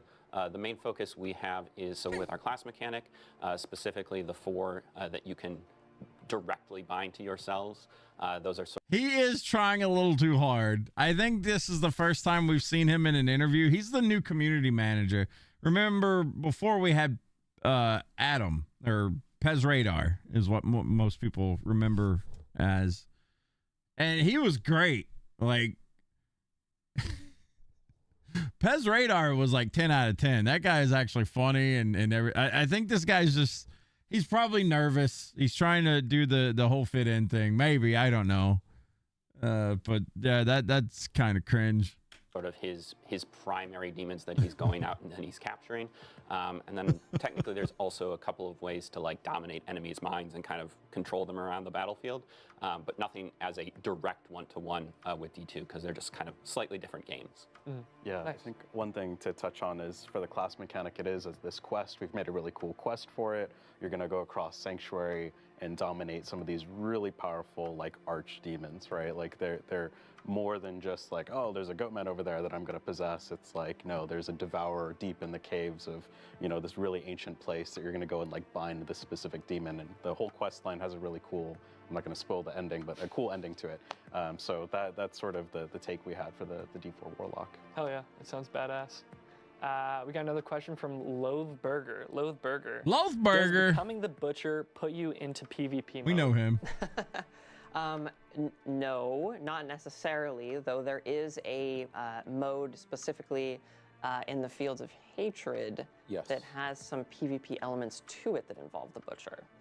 So keep an eye out for that. There may be some butchering of other wanderers going on in that place. I mean, sounds like some BDSM to the demons. Kind of. I mean, there's whips and chains and things. Yep. And actually, I'm glad you brought that up too, because we do have the Season of Slaughter overview blog going live after the stream. So we'll share some more details on the nitty gritties coming with the season, as well as the Warlock Deep Dive blog and the 260 patch notes. So if you're a reader like me, you've got a lot to chew on following the stream. So we'll definitely check that out. All right, we got our last question from Caps Lock Leo. The Warlock, Spearborn, and Paladin feel so innovative over the original classes. Will the new skill tree make the original classes feel as fresh and new as these new classes? That's a big one. Absolutely. I mean, we took, I'm not kidding when, you know, we poured so much love, blood, sweat, tears into these existing classes. They've all got massive overhauls to their skill trees.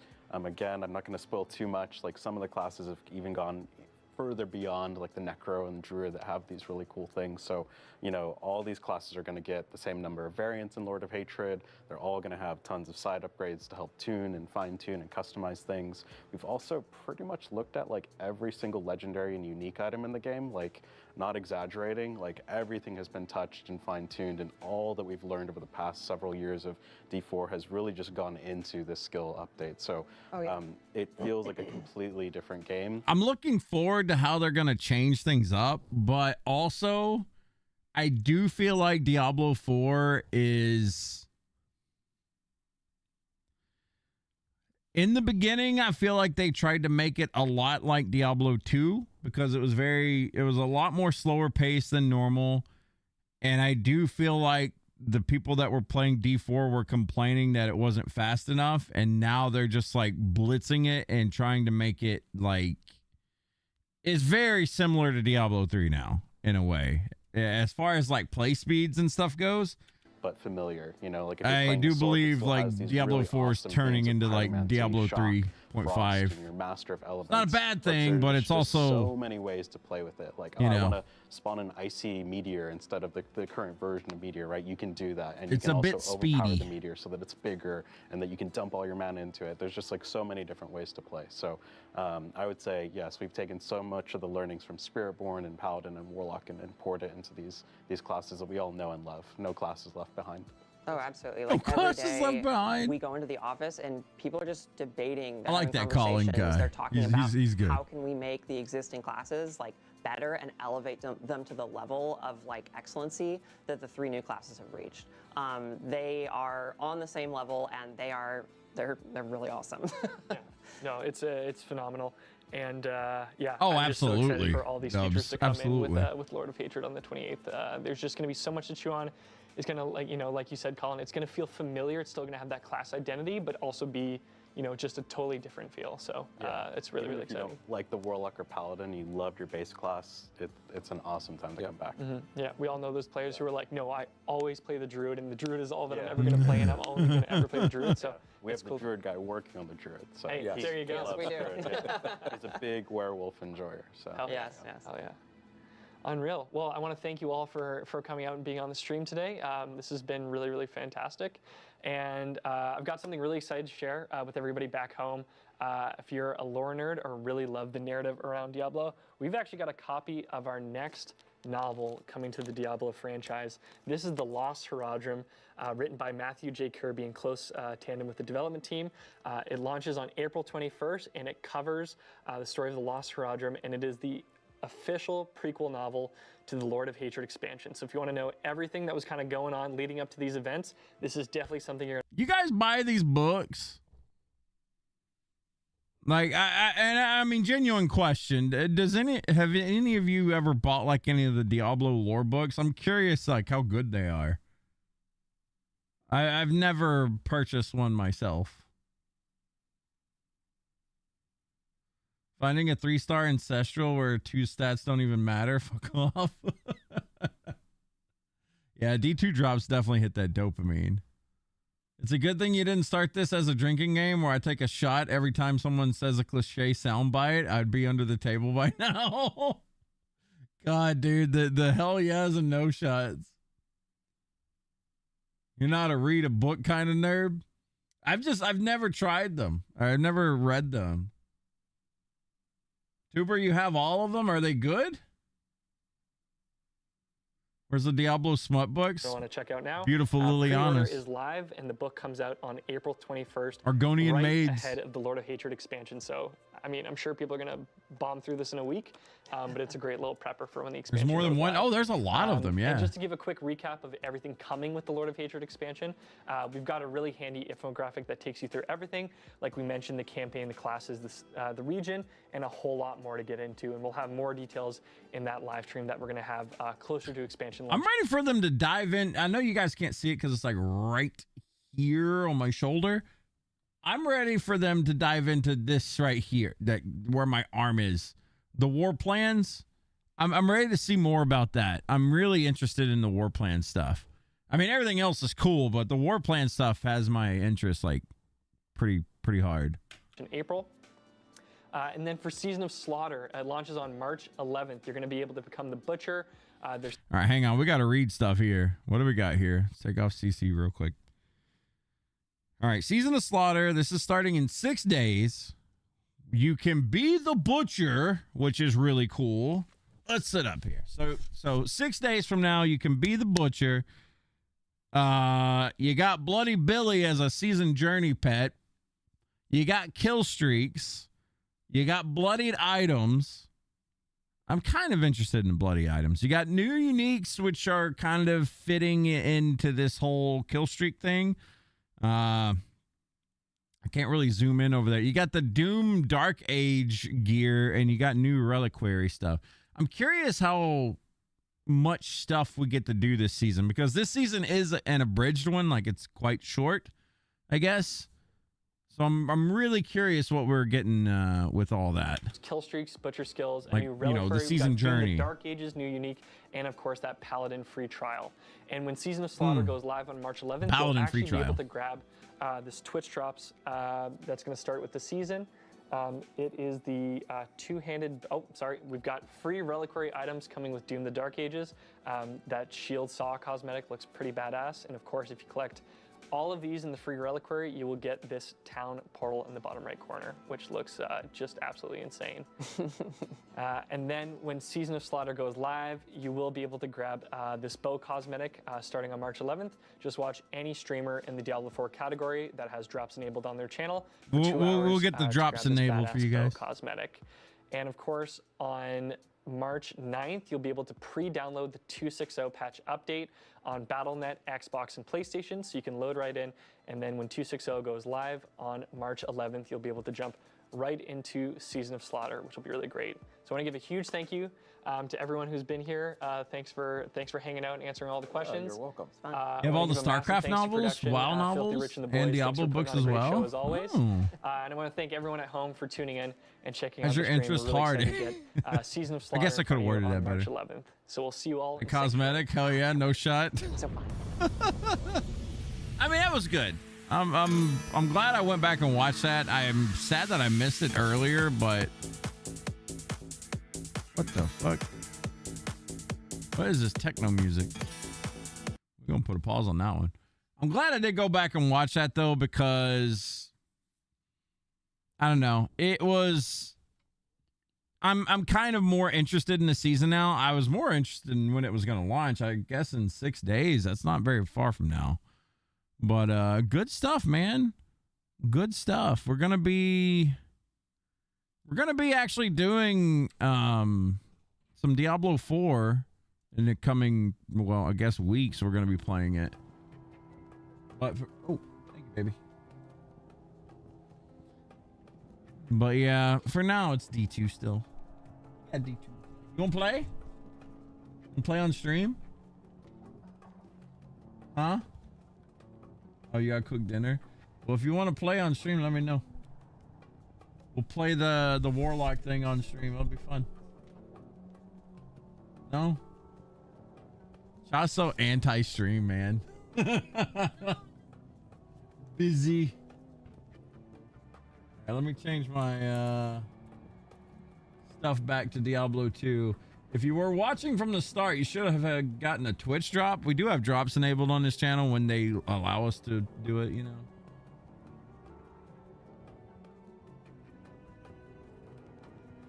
You didn't watch it either earlier, Dubs? Yeah, it was too early for me. I was in snooze land when they did this. Shotgun play, don't be a coward. She's actually cooking right now, and I'm not gonna stop that because you know I like to eat. But when she gets done cooking, maybe we'll get some chod time today.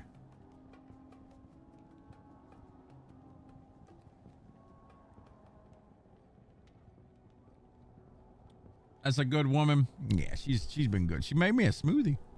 She's been making me a blueberry, raspberry, blackberry smoothie for like the past 2 weeks now. I'm not even kidding. Look, I eat pretty shitty. All right, I'll be honest with you. I am not the most healthy eater. I like my fast food.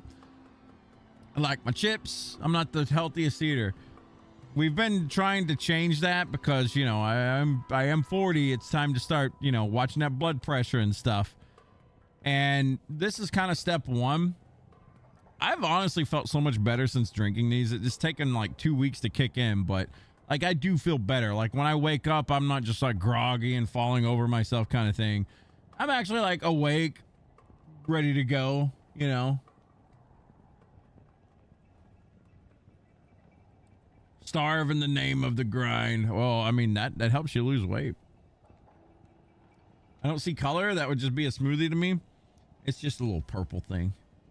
A little purple. Purple. It's the Warlock drink. But I've never been big on smoothies. I hate them, to be honest. But more so recently, I've been, you know, trying to do a little bit better.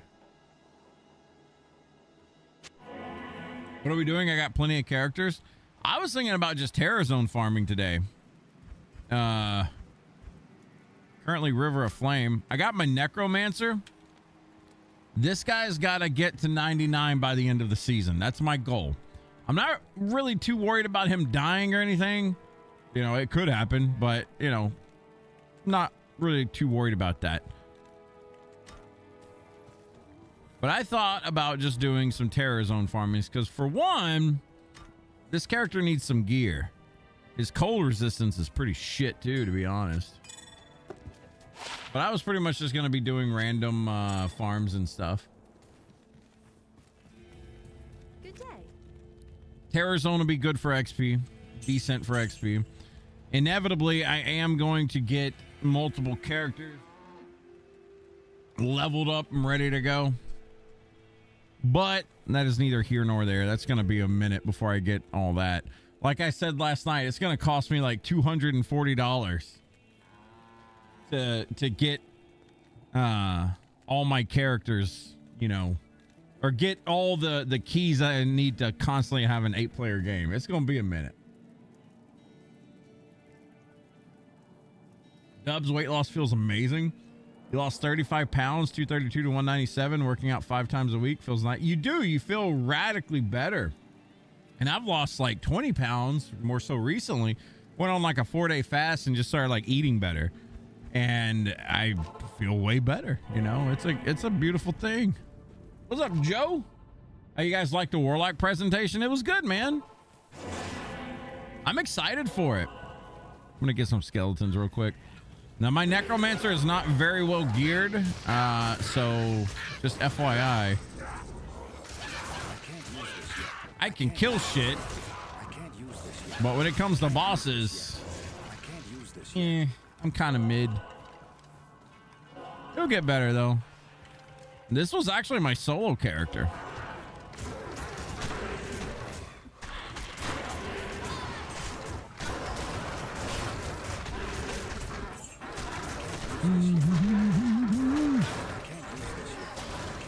Corpse explosion's always glorious.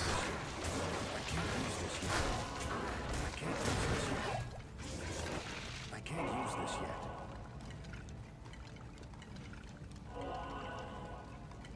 Working out came later. Yeah, working out's got to come later for my ass. Because at 40, I don't move as I'm not as limber as I used to be, kind of thing.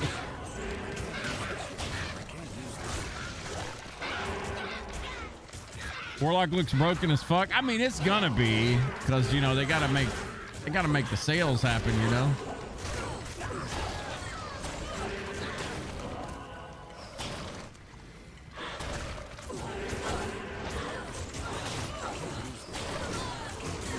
We still got 20 minutes. I'm gonna head to the Terror Zone. I think it's Chaos Sanctuary. You need to do yoga, Jeff? Dude, DDP yoga has been helping out a lot of people. We and Cha have like the DVDs and shit for DDP yoga. It's really good for people, apparently. We got the stuff in hopes of doing you know, the yoga shit, but I never got around to doing it. I'm not gonna lie. Probably more geared than your ass. Probably about the same, because you're still fresh to the you're still fresh to hell, right? What's going on, Saint Taku? How's the new DLC? The Warlock stuff is absolutely amazing. Warlock stuff is absolutely 10 out of 10. I mean, we're not playing Warlock currently. I'm just playing my character that I got through to hell, but yeah, Warlock is really fun. I've been actually playing a new Warlock with my wife last night, blasting the world, basically. Like, the fire build for leveling is absolutely ridiculous. I'm basically shooting a flame wave across the map and everything's dying in one shot. It's kind of crazy.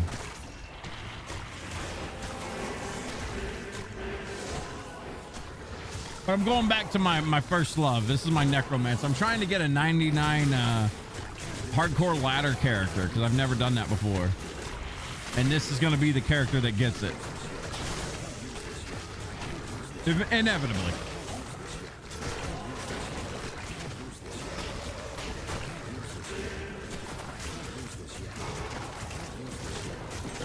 I'd pay to see Jeff do yoga. Well, DDP yoga is a little bit different than, you know, your typical yoga crap. It's really good for you, apparently. I don't know. I'm not a big exerciser kind of guy, as you can probably tell. It ain't my gimmick, right? It should be. I mean, it's you know, health is not a cool kids club. Everyone should be doing it. Now, I'm not gonna lie.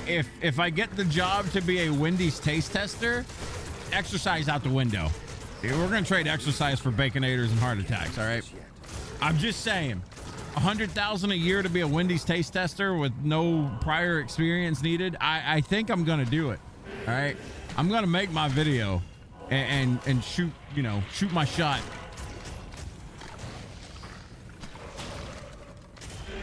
Baconator is one of my favorite sandwiches. All right. I do love me some baconators.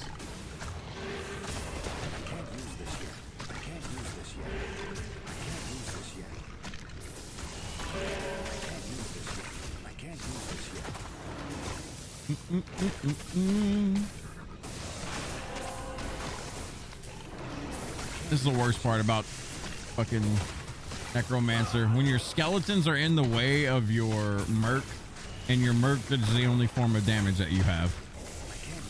You should use the teleport staff, but this being hardcore, I kind of am lazy on teleport staff, if I'm being honest. There we go. Get a merc.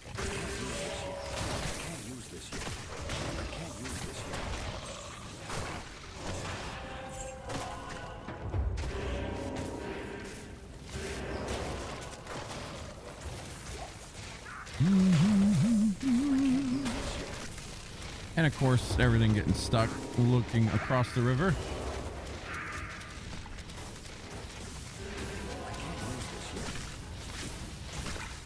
Oh my Lanta.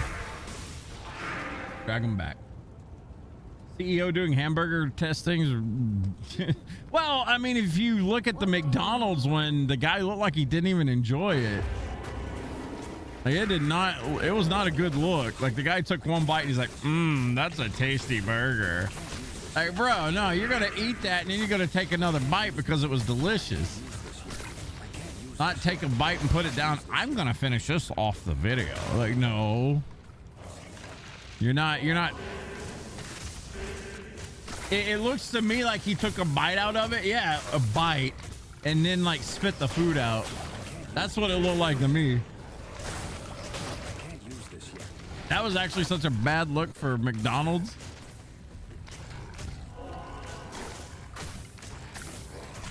Thanks. I can't use this yet. It was a nibble. That McDonald's burger's pretty much bottom tier. I'll eat their chicken nuggets. I'm not the biggest fan of Mickey D's. I don't hate it, but it's not my first choice when I think of fast food. I am a Wendy's guy though. That fucking Baconator delicious. I eat the fuck out of that stuff.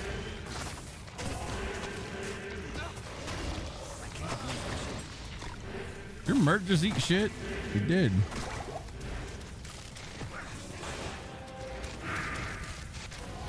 Come on, merc, get up there.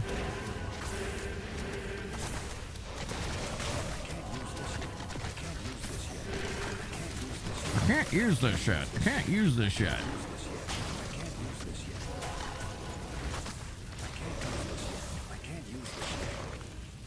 I hate these little corridors so much.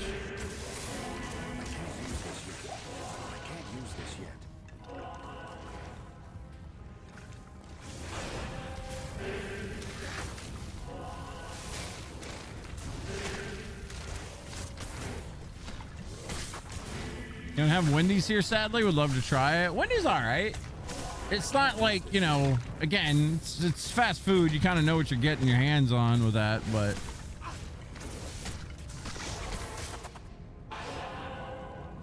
You have Wendy's breakfast, the potato wedges will change your life. I have not had that, actually. It sounds delicious.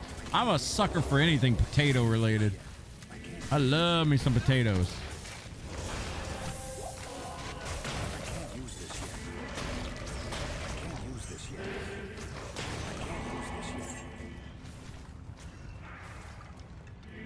Ah, wide open spaces finally.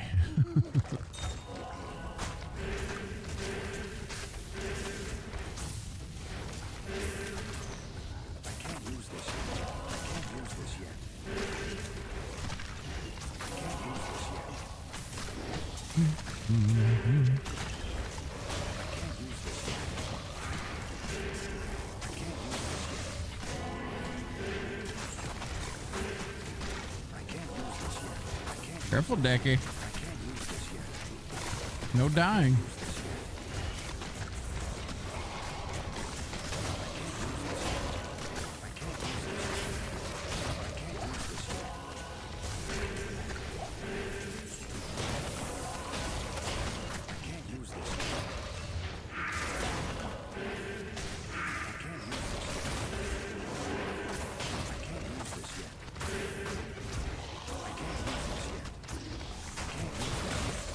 I'm getting mercs mixed up. I guess it's my merc. I don't know. We're both running Might R, aren't we? Hey, yeah, Burger King chicken sandwiches are actually legit. They have cinnamon sugar sprinkles on the pie. On the pie.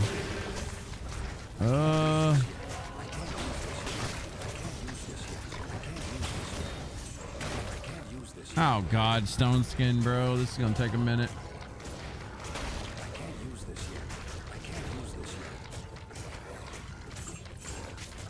This is where obedience comes in handy.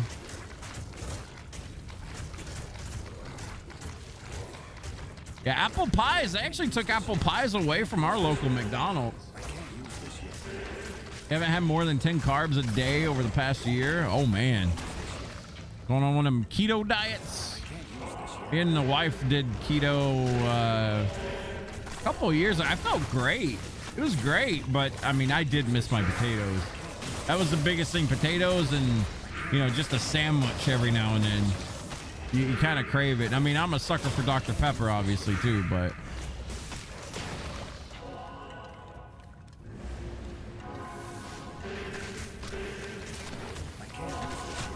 You gotta cut them sodas out completely. It is not good for you. You can't sustain it for too long. And we did it for a while. I lost a lot of weight. Felt great. But it, I don't know. I miss my potatoes. You don't like Burger King fries? Dude, BK fries where we're at, it depends on where you're getting it, right? BK fries here, where I currently live, that's like best fries I've ever had. I'm not even kidding. Like, they're so good.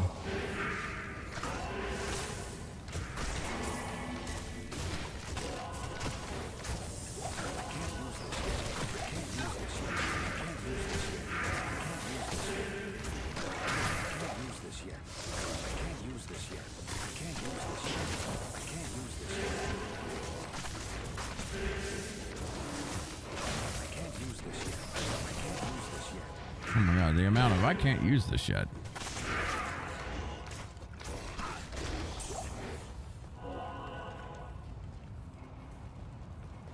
Woo.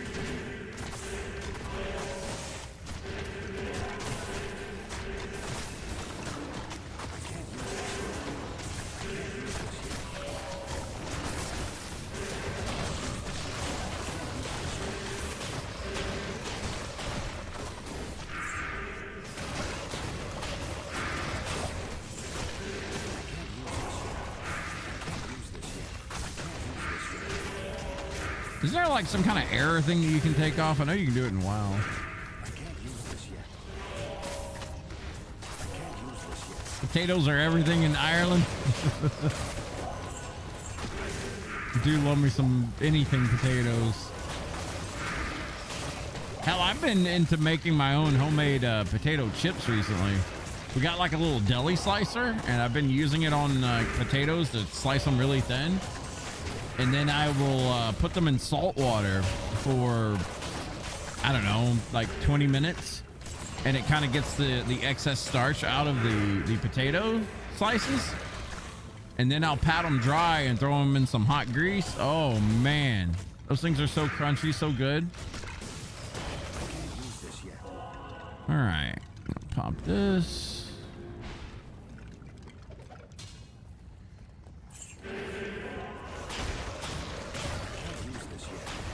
It's so nice of them to spawn on the bodies. Always gotta love that. 345 to 297 pounds. That's so good. Lifestyle change. Just gotta redefine who you are and what is acceptable if you want the results. Your brother weighs 400 pounds. I refuse. Whew.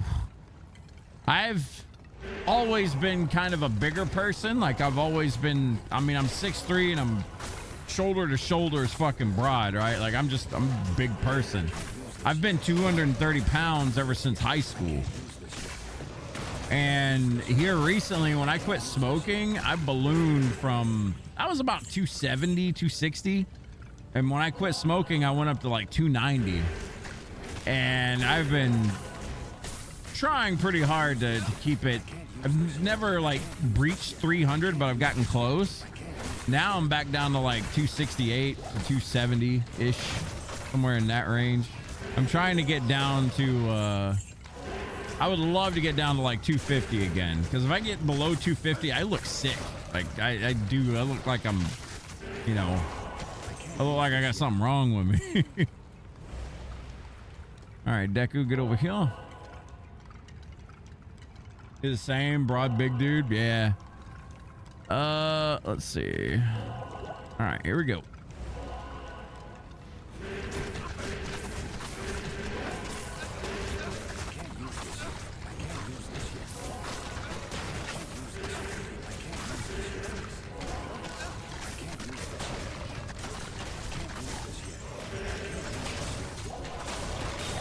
There we go. Cedar bow. I can't use this yet. You got clay golem? I've been just using fire golem.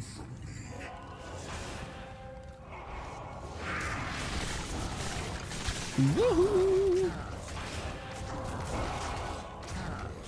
Actually, I can summon a clay golem. Kill my damn merc, you son of a bitch. My merc is literally all my boss damage. I'm gonna go get my merc back real quick. Keep him slowed. I'll be right back. He's gonna instantly wreck my merc, you watch. There goes your merc. There goes my merc. Fucking Diablo.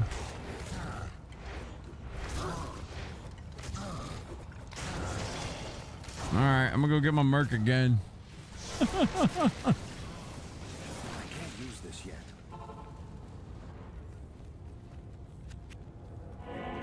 Yeah, this necromancer not quite ready for hell yet. Where's my materials? I mean, I got through the minions and stuff just fine, but my god, dude, when I got to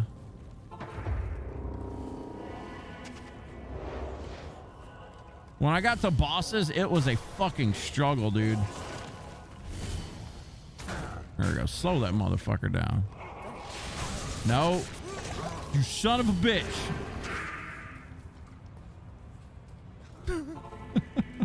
Hang on. Leave that TP up just a second. I'm gonna get my money out of my bank.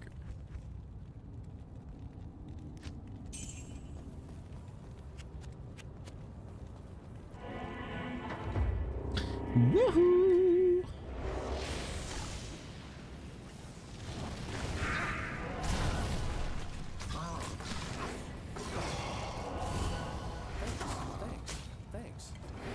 Thanks.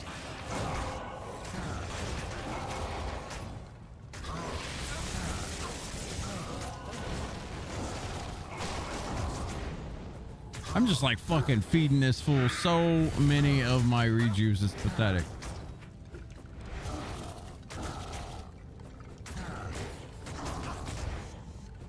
Stay slow.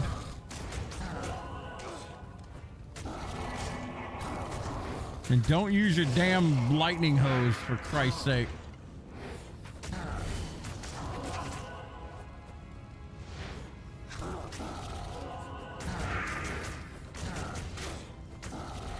I need a G-face on this guy so fucking bad. Not to mention, I think his body armor is garbage too. Woohoo!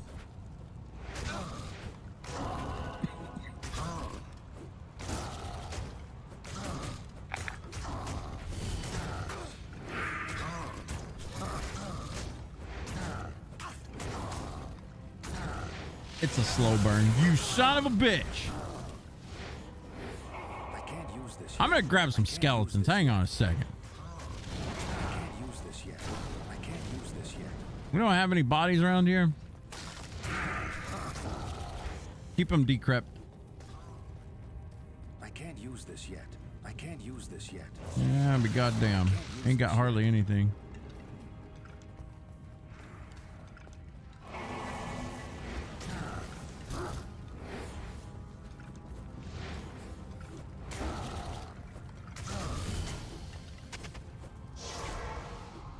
We're gonna go res the merc again. I'm about broke. I spent all of my money last time on gambling. Imagine. Don't you fucking kill him.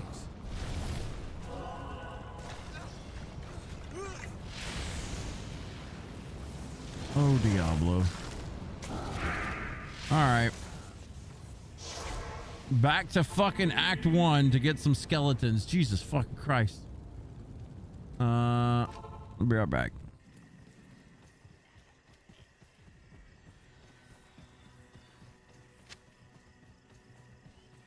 This is way more of a struggle than it should be.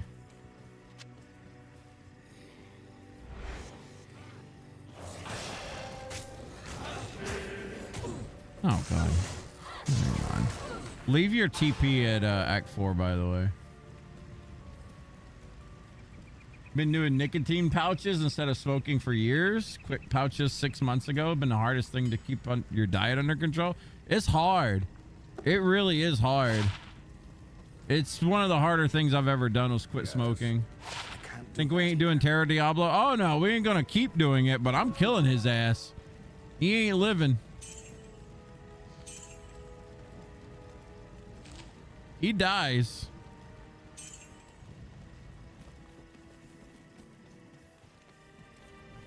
There's a bow for you, by the way, for your Amazon. I'll give it to you a little bit. Actually, I'll just drop it in Act 5 for you. Let me get my merc back. If he doesn't do his like lightning spewing shit, then you know my merc can live. I gotta get my merc like geared out though. And he's pretty bad right now. I can do groups of enemies pretty easily.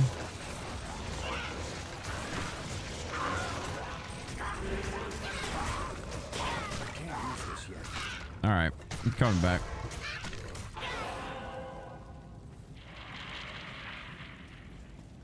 Welcome back, Skinny. Where's this Pandemonium Fortress? Here's the bow you can put on your that bow is actually stupid good for your build.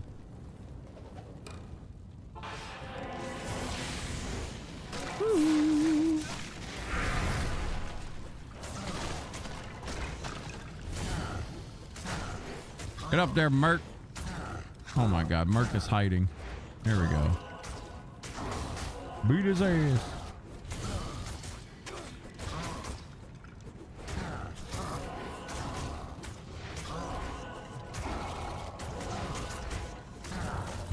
And the crushing blow so fucking bad.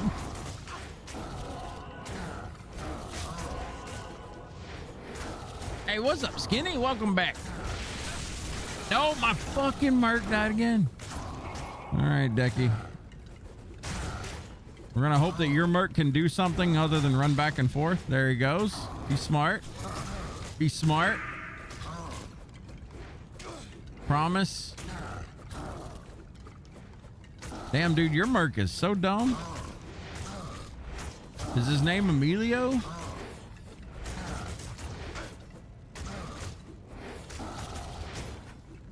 You drop the +1 war cries if you still want it. Oh yeah, I definitely need that. I need all the plus war cries charms I can possibly get, because when I make a war cry barb, that's it. I need as many plus skills as I can, because I can get, like, you can get war cries to last like 10 minutes plus or some shit like that, right? You can get it to last a very long time.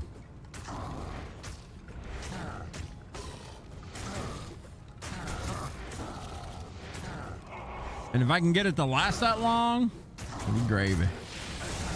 Rip that Merc. Oh man. That fucking lightning shit, dude. So bad.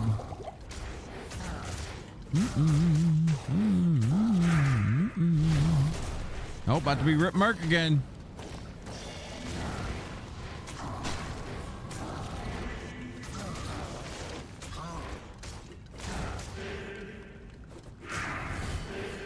Just kill him. He's low. He's low. Just kill him.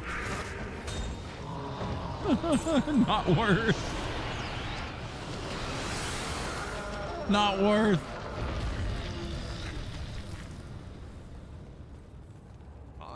Eventually, I'll have a Merc that can handle bosses, but right now, my Merc is garbage.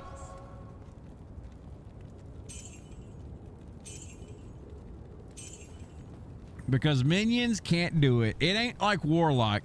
I mean, here's the funny thing, man. You can see such a stark difference between Warlock and how strong they are with their summons as opposed to Necromancer summons. Necromancer summons, you got to do shit outside of the box. Like literally outside the box to do good with Necro. And it's kind of annoying.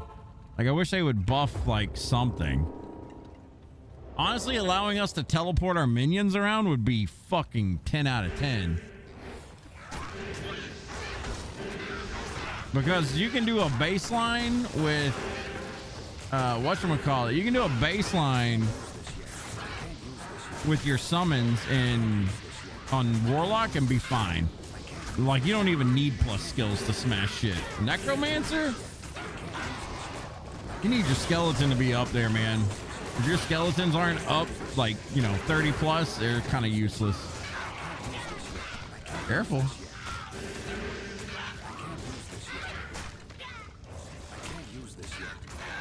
I'm gonna go get my Merc. Or actually, no, I'm not. I don't even have the money for that shit right now. Woohoo!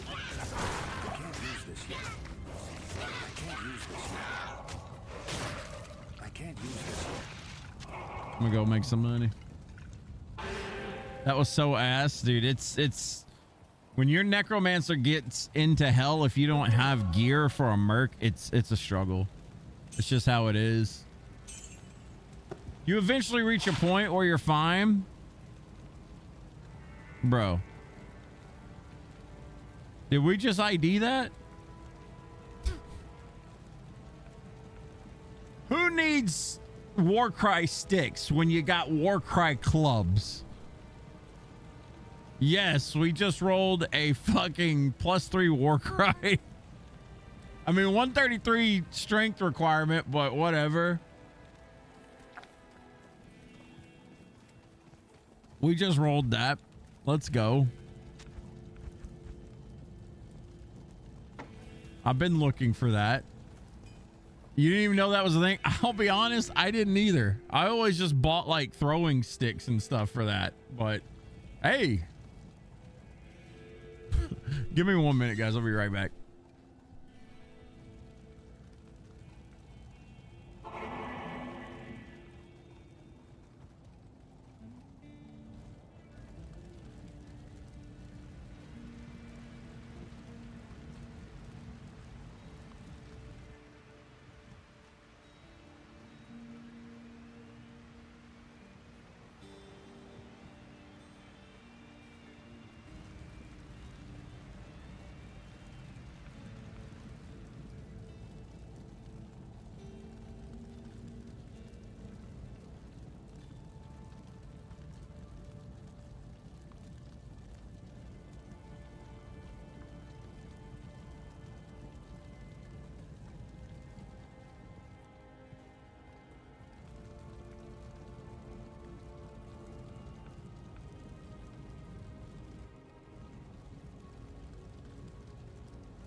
Like perfect timing.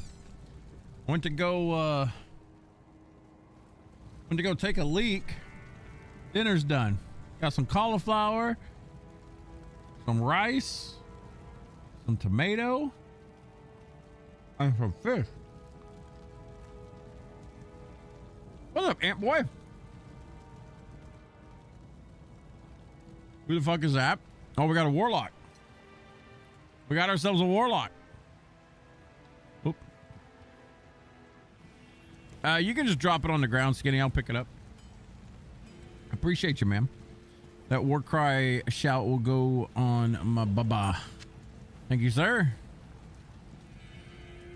Dude, this is actually a really fucking good one. Plus 28 to life as well. Fuck, let's go. Thank you. That's huge for that barb. Thank you, sir. It's actually a solid skiller.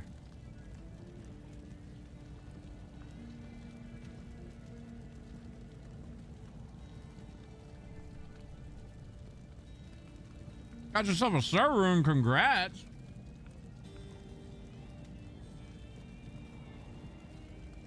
Server rooms are glorious. What are you guys doing? You guys beating hell on these characters? Yeah. Do you need to do hell on your character or something? I'm just dicking around basically. Like I'm just kind of playing.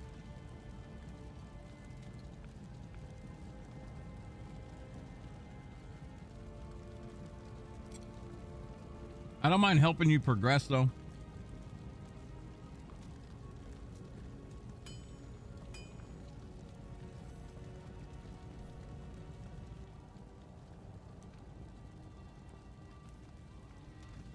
You got a jaw rune 10 days ago. Holy shit.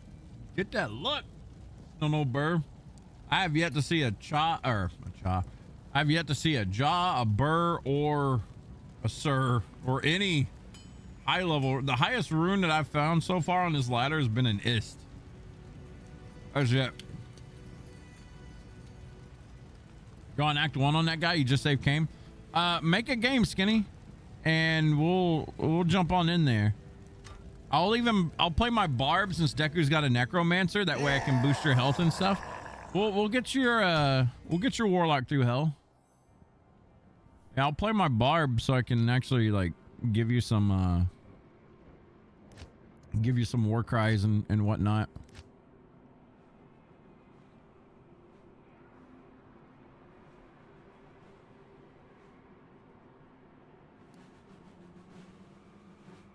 I mean, you guys are all summons, right?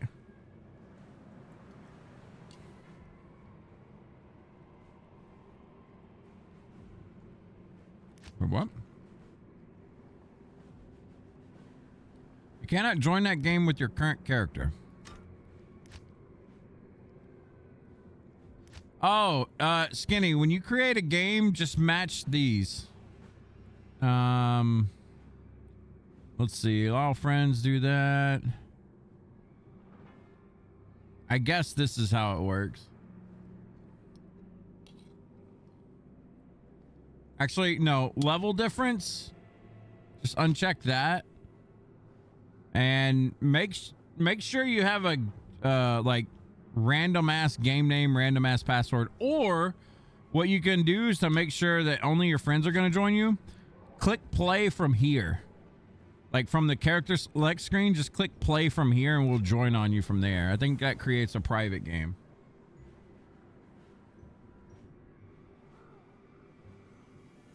But set the level difference to like max or something, or uncheck that box.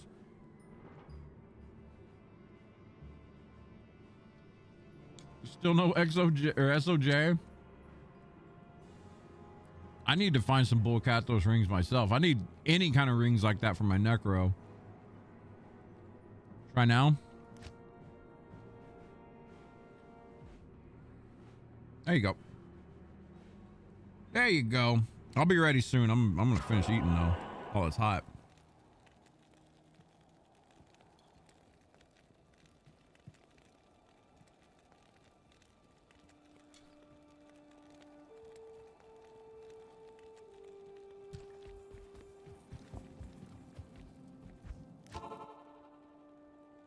I'll give you guys some shouts.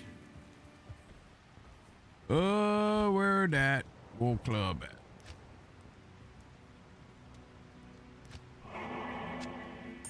Plus one war cry. Just an offhand.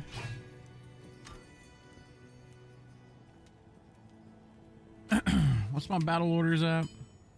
Only 27. It still lasts kind of stupid amount of time. I need to start pumping points into shout to make it last longer. Come to Cold Plains and I'll give you shouts. Now I'm gonna finish eating dinner real quick.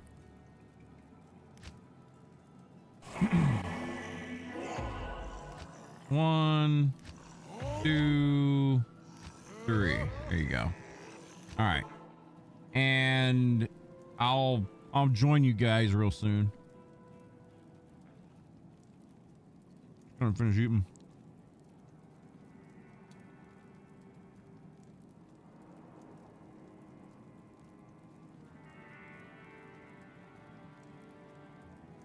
Let's see. We'll listen to some musics. Some Dance with the Dead.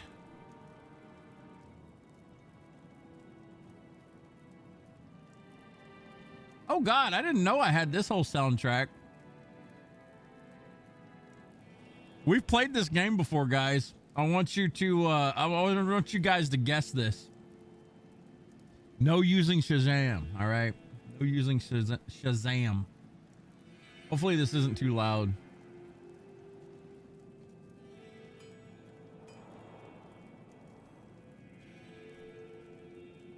Turn it up a little bit.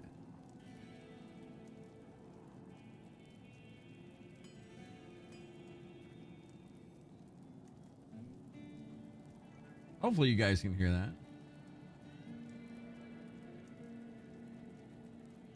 This is a classic, man.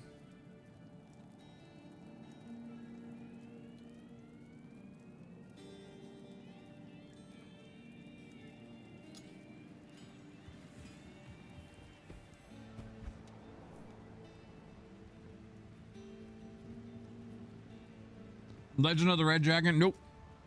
It's a good old classic NES game. We actually played it on stream a while ago.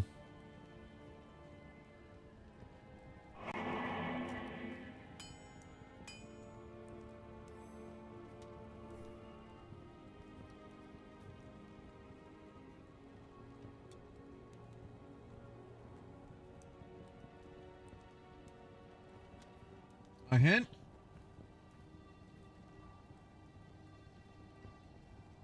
This should get it.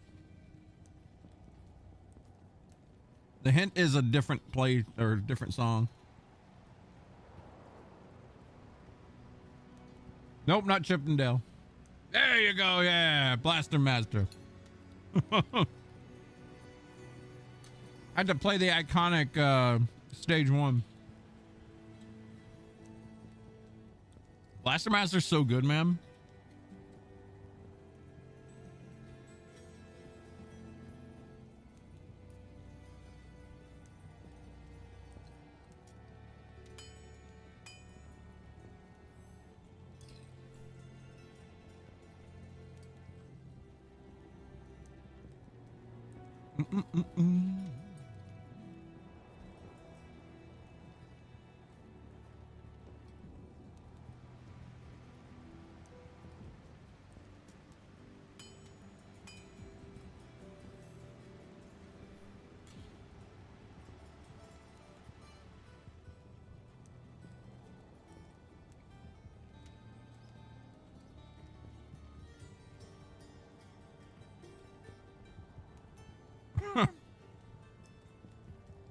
All for our pet frog.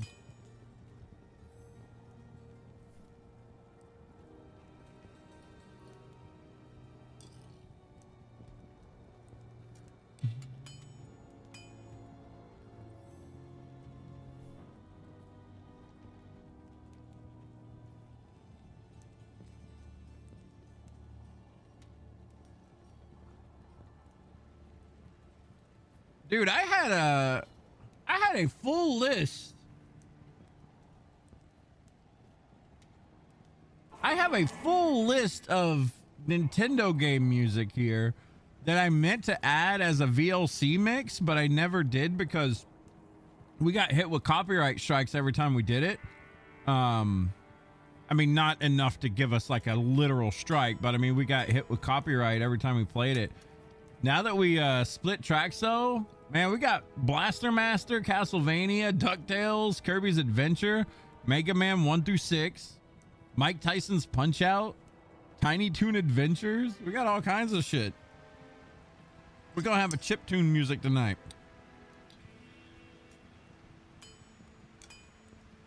We're gonna play the whole damn thing.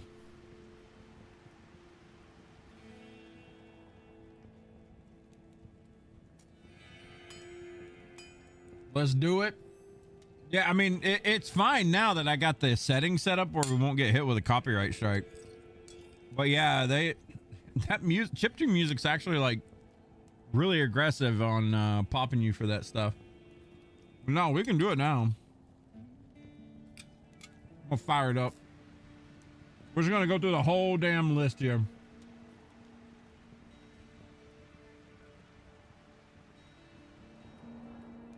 We're going to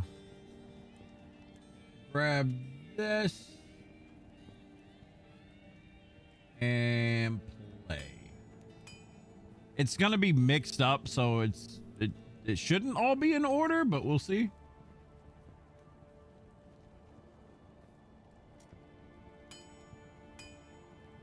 Wait a minute. Why is it not opening all?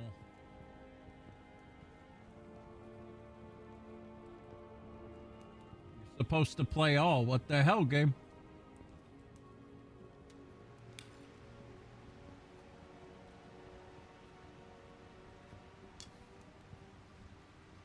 All right, let me figure this out, then we'll play.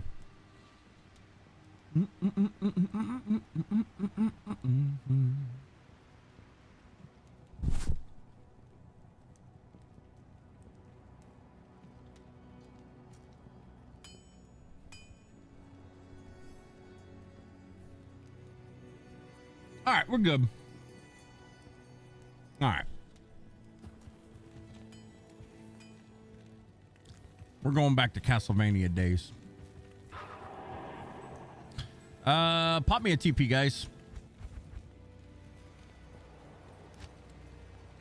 Wait, what happened?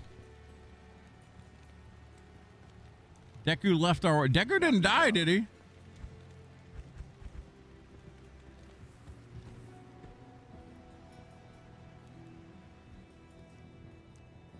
Oh, he said BRB. Okay, okay. What's going on, Glue Swap? How's Necromancer these days? I think I haven't touched it since LOD. Pretty much the same, but I mean, they're good. They're one of the safest classes to play.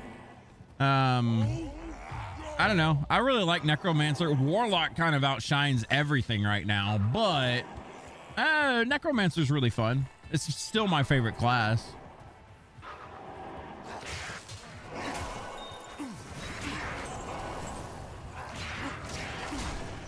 Got a surprise visit from family. Uh-oh. Go spend time with them, man.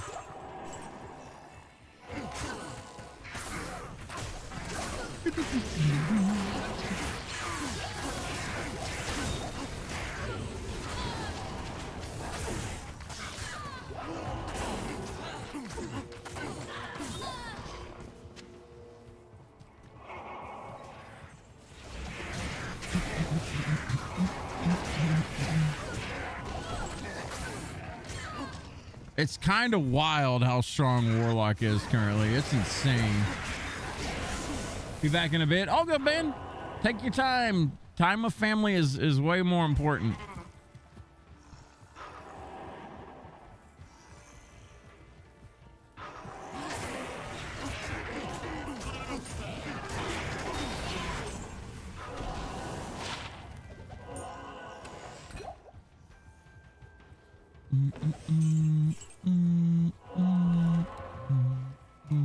Oh, waypoint.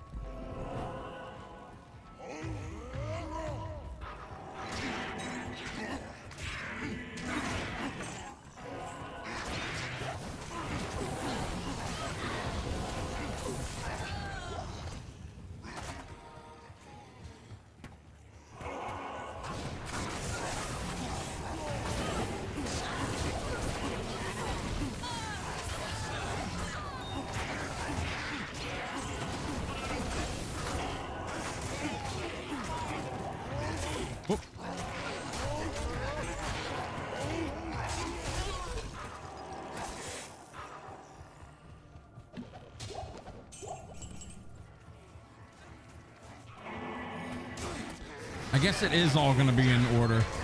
It's going to go through all the Castlevania stuff first. That's fine. Castlevania had some good music, man.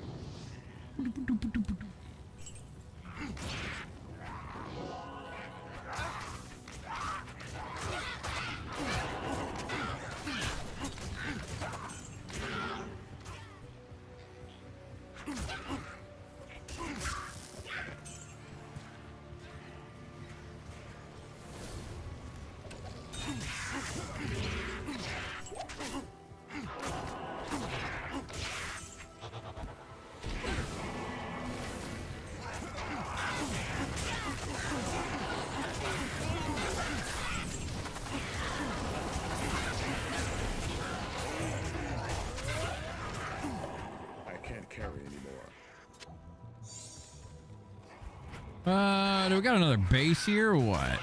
Let's see.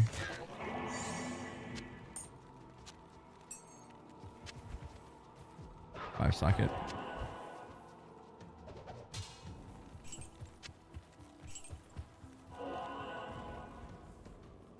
Oh, game is too loud in comparison? All right, let me see.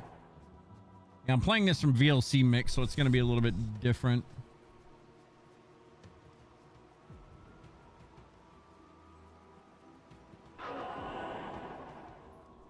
I'm going to lower the game sounds by about...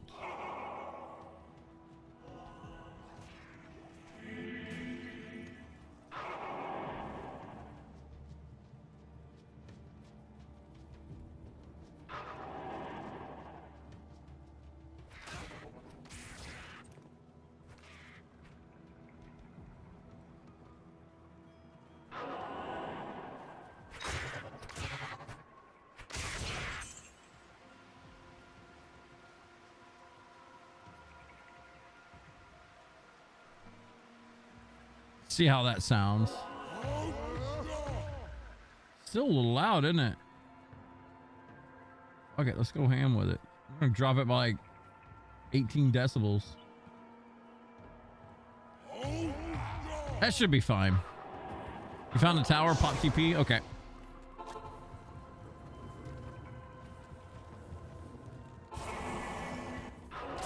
Whoa, hello.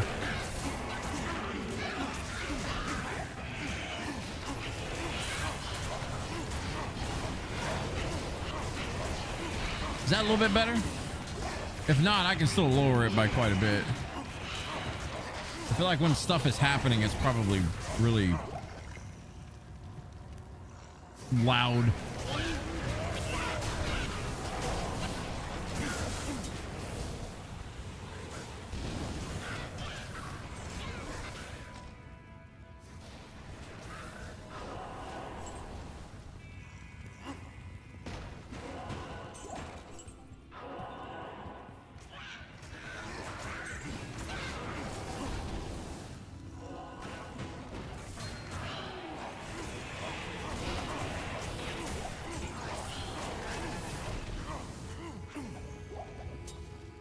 Better now? All right, cool. Yeah, usually I play from YouTube, so like I got those sound settings solved on my own like VLC mix. No.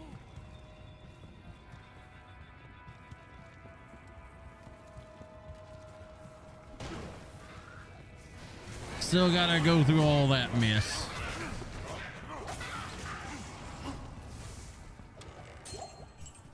Hey, Grandy.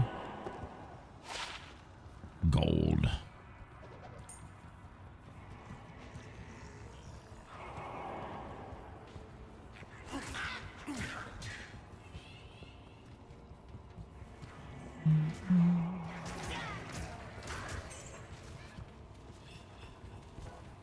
All right, hug the left wall. We'll get through this place quick.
Damn, Rune.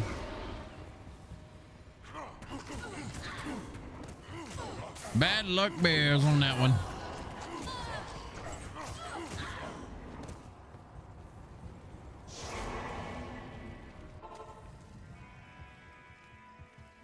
If you didn't get the Black Marsh waypoint, I think I have it on this character. I actually got all waypoints.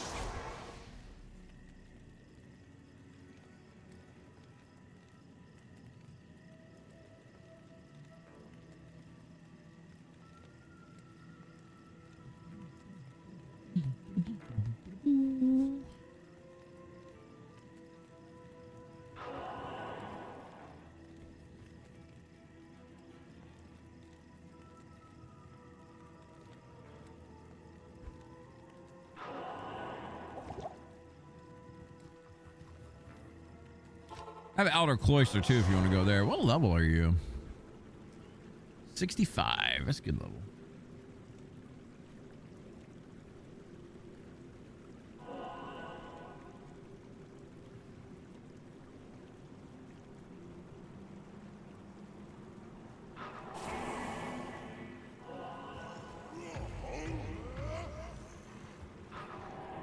Oh boy.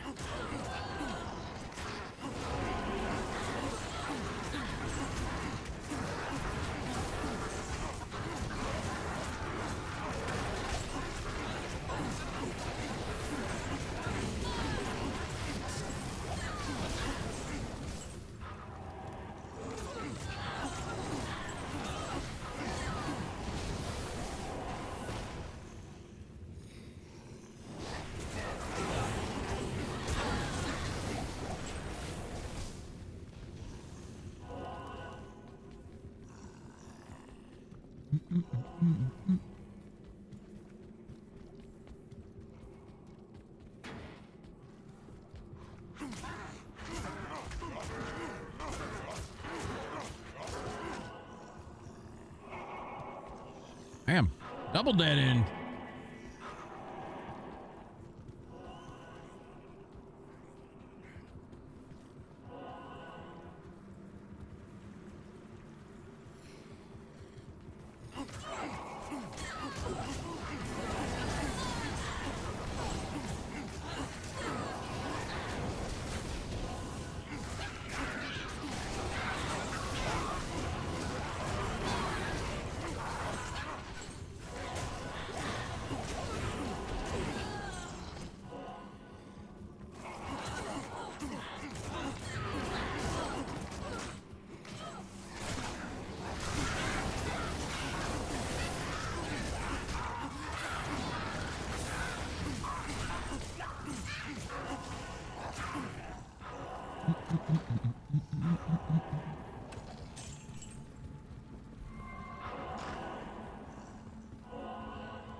Oh wow, we're in right to the smith. I've actually never seen the smith in like an area like this.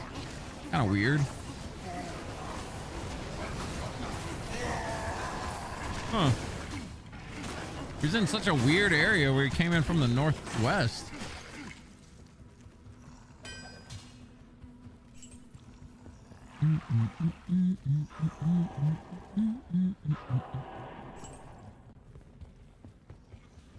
Skinny, your choice. I can give you waypoints. We can fly through Act 1, or you can walk it. What do you want to do? You feel comfortable walking? I don't mind walking. You feel comfortable pushing it? It's up to you.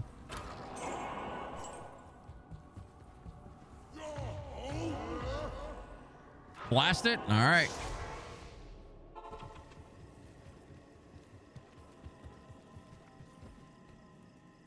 Oops, that's the wrong one. Catacombs 2's up.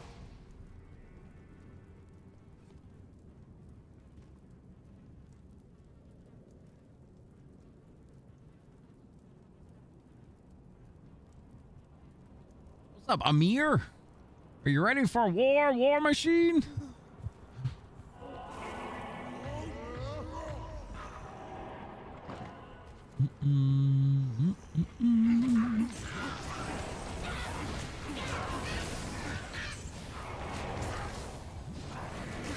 Oh, hello.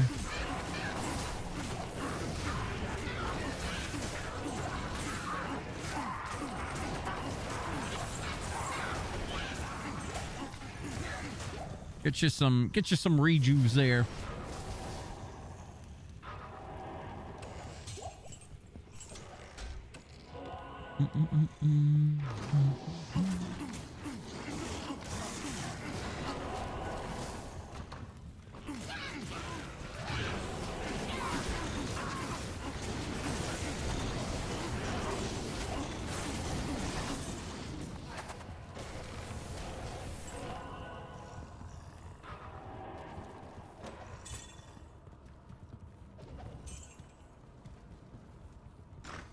Skinny, you're gonna be the good luck charm, all right? We're gonna get our first good drops off of Hell Andy, all right?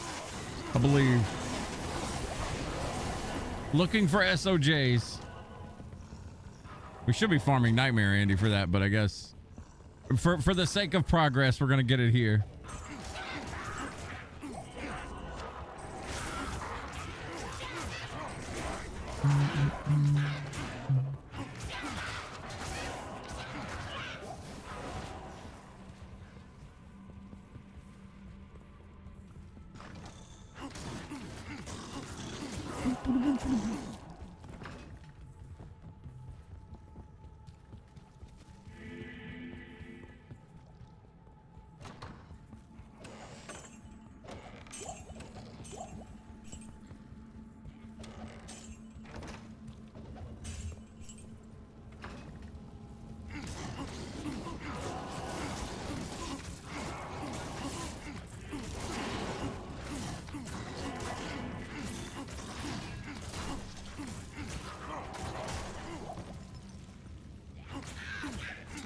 This music always reminded me of like Contra for some reason.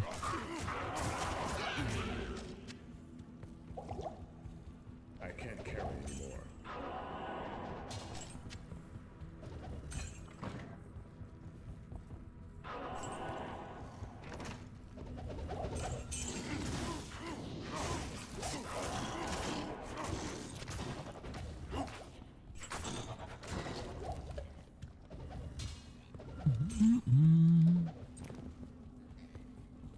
Has that iconic like Konami NES style sound.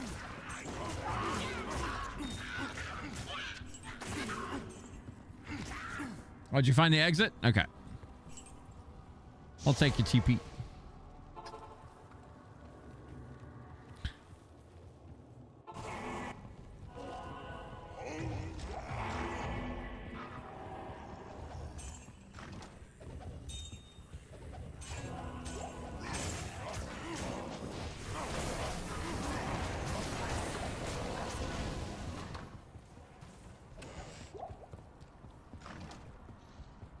Dead end over here.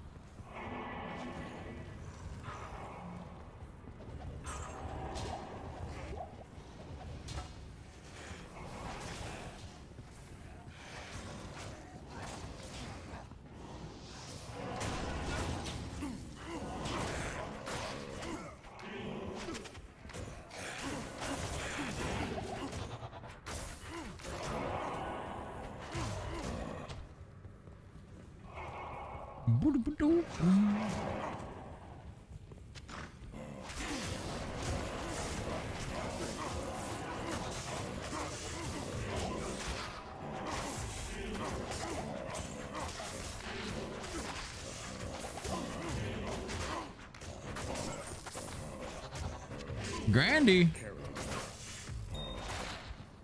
Come on, Warcry, Skiller. Or just straight up +5 strength.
Boom, boom, boom, boom, boom, boom.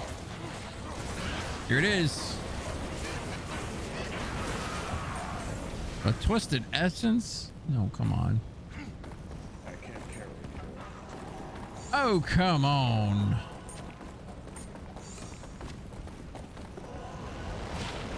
Grand Charm, 12% faster hit recovery. Not good either. Andy done did it again.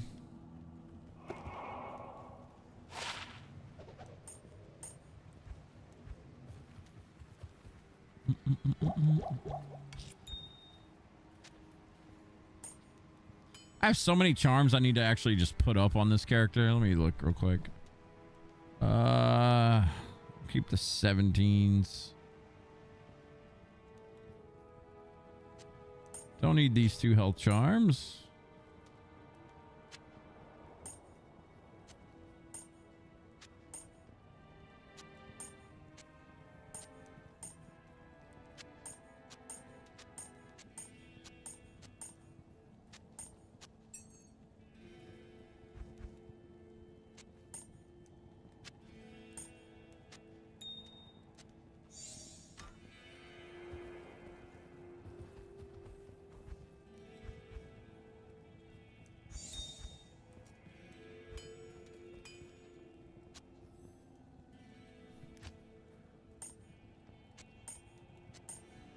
All right, Act 2 we go. I have sewers level 2. I'll post up.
Rune.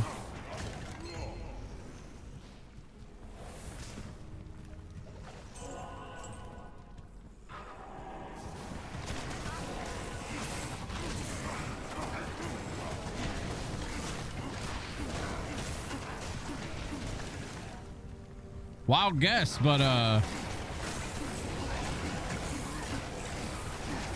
need a repair on my axe already. Who would have thunk?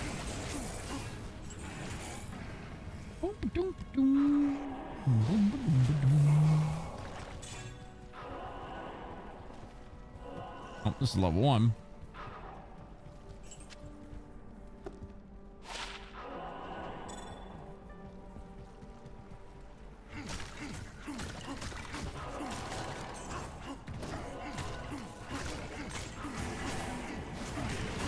What's up, Hazen Prophet? Is this 1 or 2? Diablo? This is Diablo 2. This is D2 from way back in the day. Well, I guess 2000. Recently got a new expansion for it, though. Or are you talking about the... Well, no, being on YouTube. I'm sorry. Being on YouTube, you wouldn't hear the music. I thought you were talking about the music for a second. But no, this is still D2. The Warlock expansion.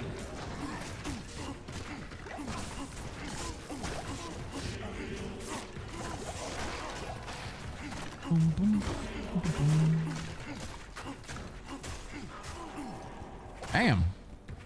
All ready for this curse to wear off already. All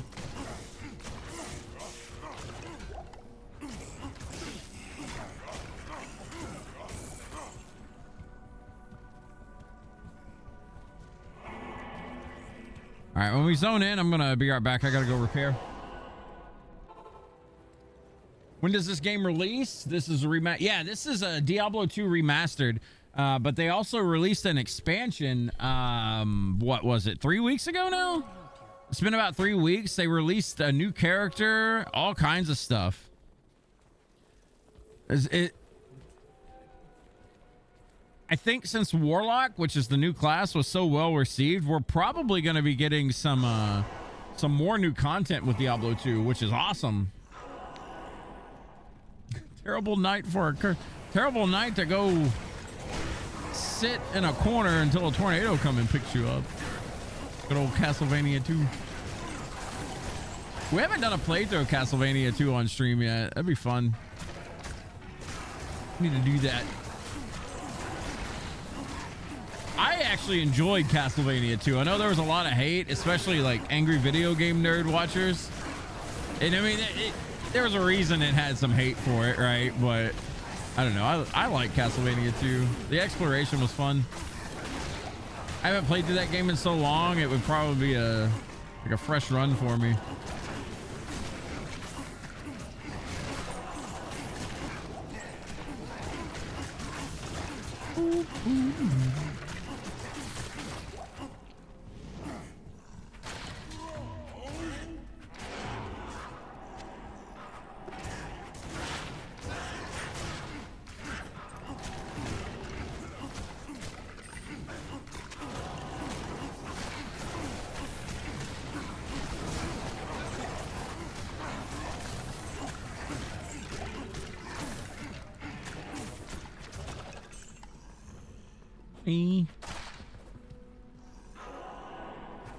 Blizzard squeezing all possible profit out of old shit. Typical.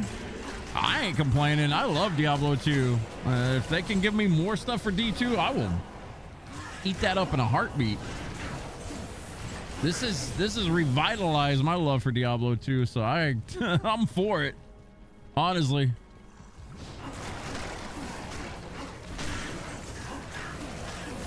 D2 was good.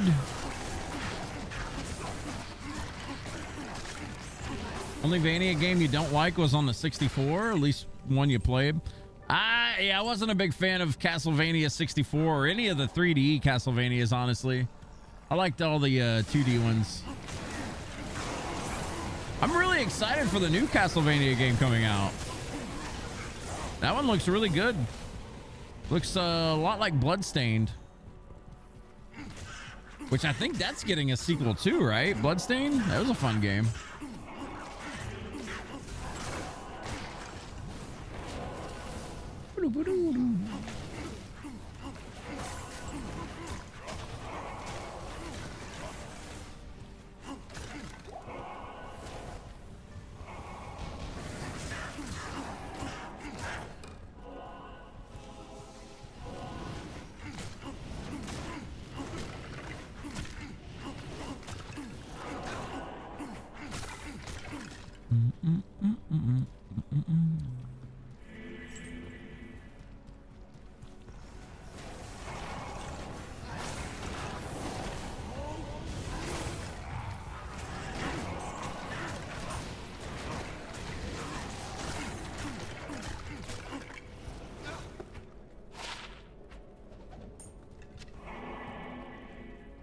Sadly, I gotta start picking up all this stuff for cash. Spent so much money doing Terror Diablo with my Merc dying left and right on my Necro. Feels bad.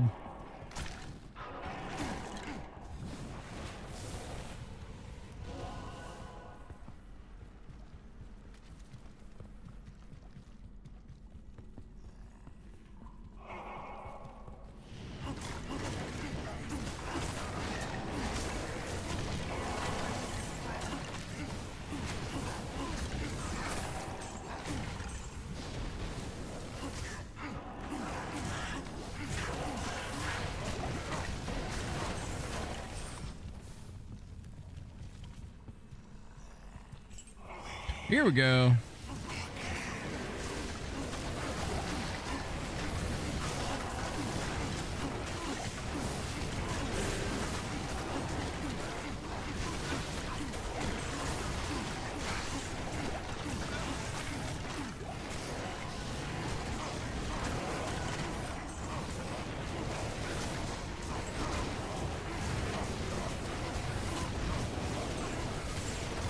There you go, bub.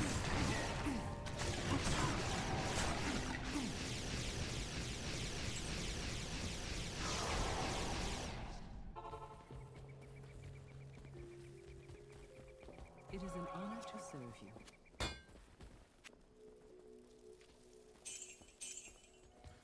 All right. Let's get you to Far Oasis. Gotta TP up.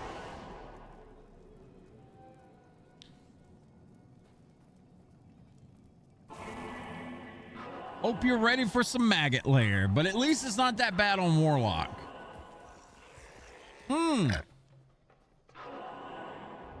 And they give it to us right away.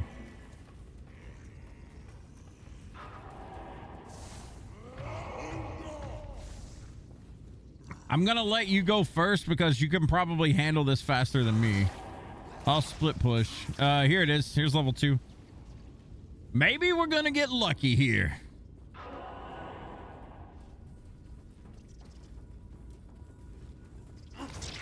We can only hope.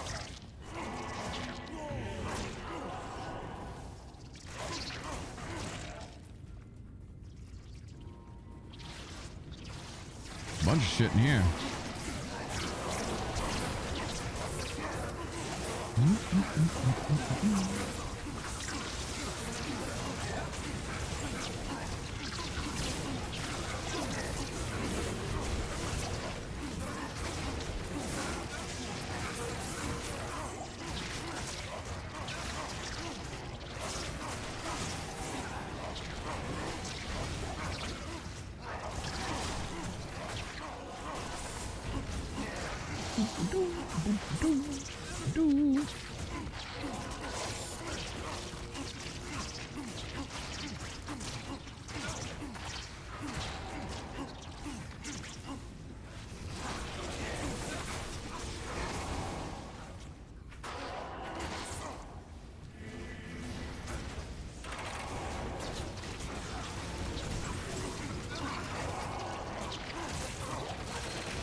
I'm gonna check northeast.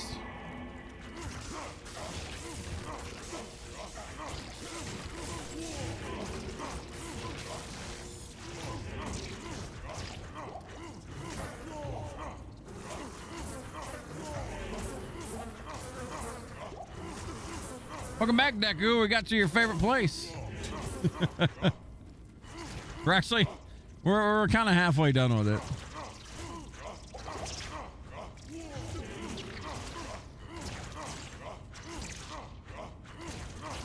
Oh, gotta go get Bloody Tears, probably your all-time favorite Castlevania theme. It's good. It's good. Dude, a lot of people sleep on Castlevania music. That shit's so good.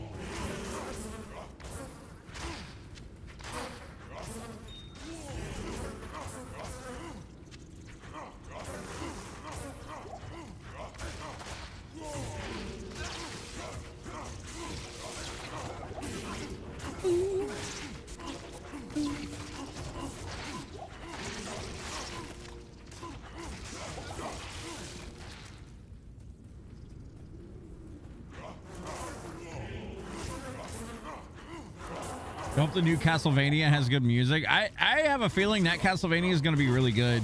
I don't think it's going to sell well just because I mean most Castlevanias that are really loved don't sell that well.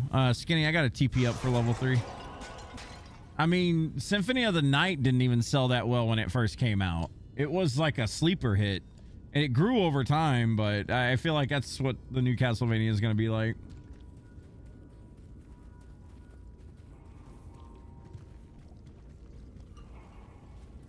Those games just don't do that well. That is a Might R. I'm gonna let you get up there and do your thing.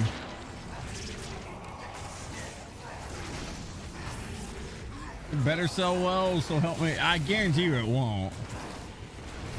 What's up, Ray? Always had a soft spot for the first stage theme in Dracula X. You're more worried if it sucks or not? I think it'll be good. But, I mean, who knows, you know? Konami's been out of the game for so long, but their re-releases seem cool.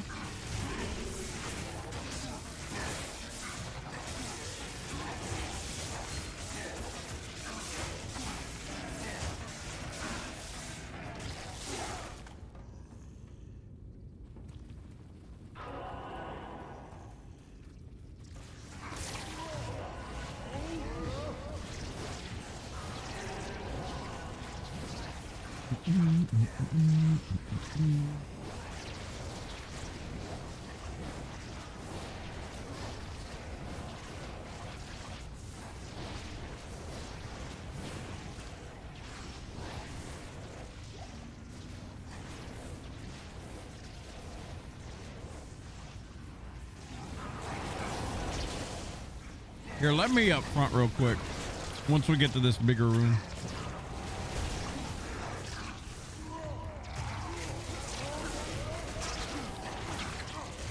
I can at least help.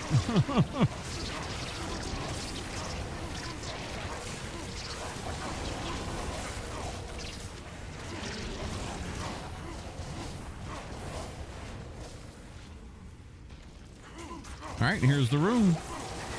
This wasn't that bad of a maggot lair.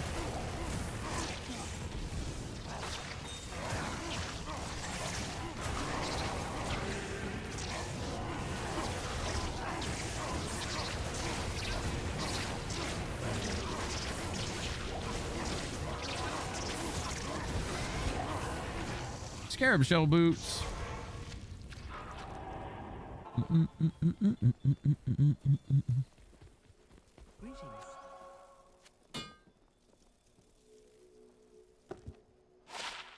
Money.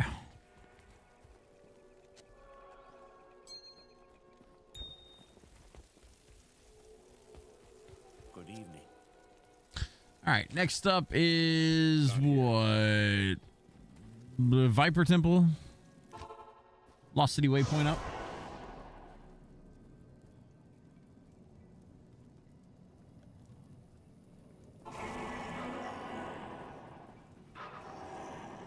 What is wrong with the sun? We're zip zooming through Act 2, man.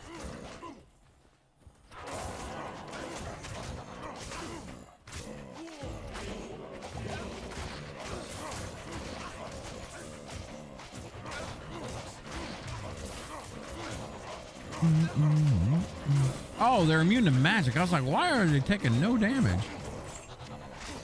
Duh. Oh, they're using berserk on things like that. Genius.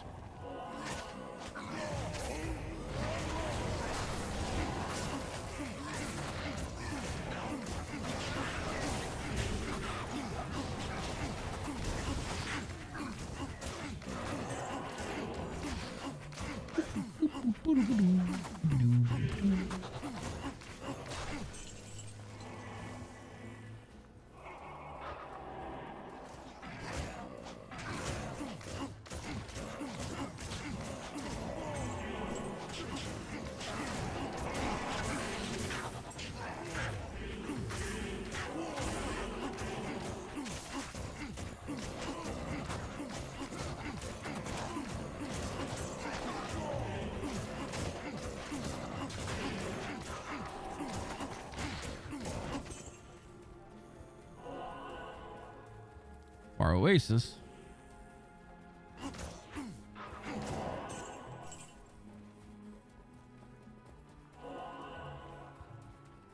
Hey, when is that Goemon collection coming out? Isn't that like this year sometime? Did they date it?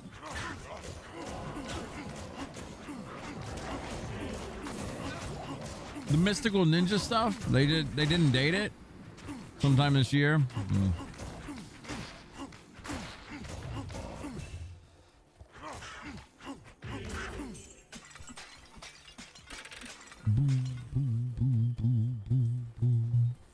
I'm gonna check up by the waypoint.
It is not up here.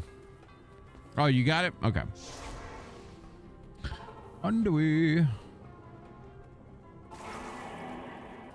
Cool.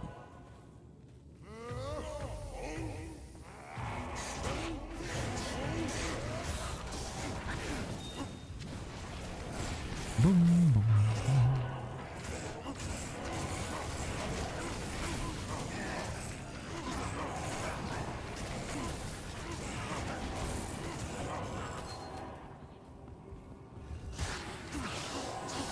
Might are in there.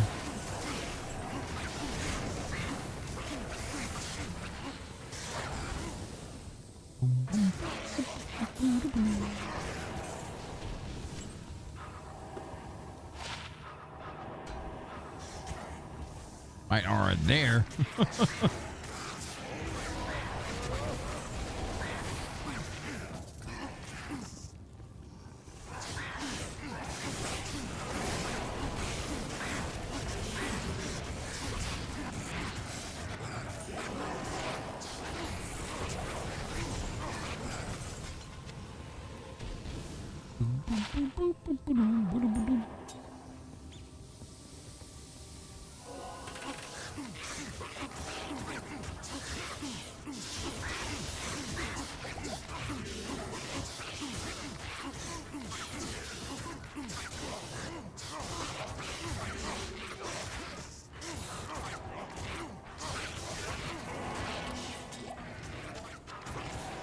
Yeah. You can grab that to save my life.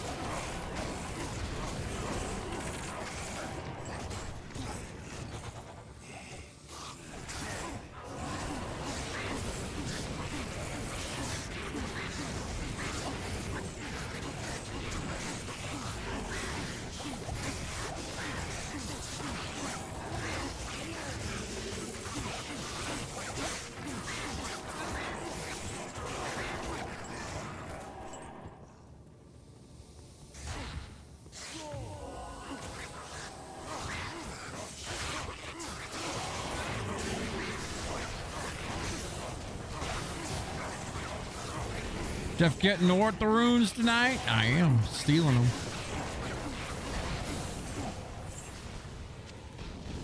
I'm stealing them. There's level 2.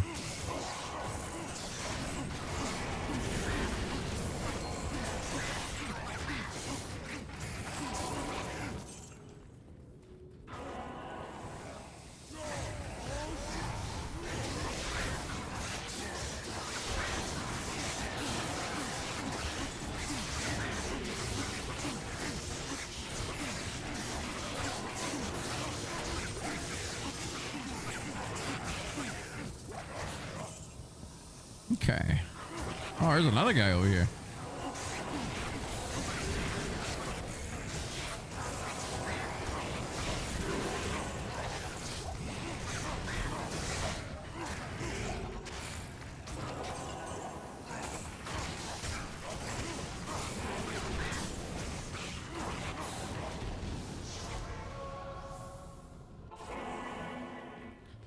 All right.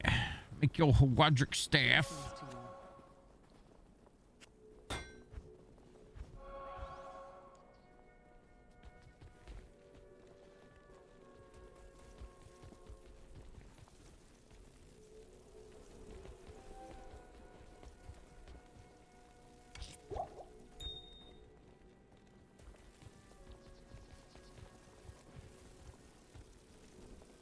Not in town.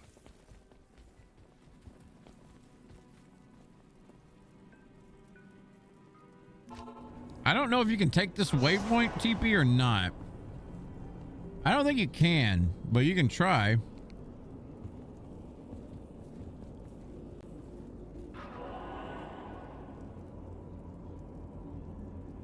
I think we'll have to go through the palace. Oh, hey, never mind. We can skip that shit. Let's go. I ain't complaining. Boom, boom, boom.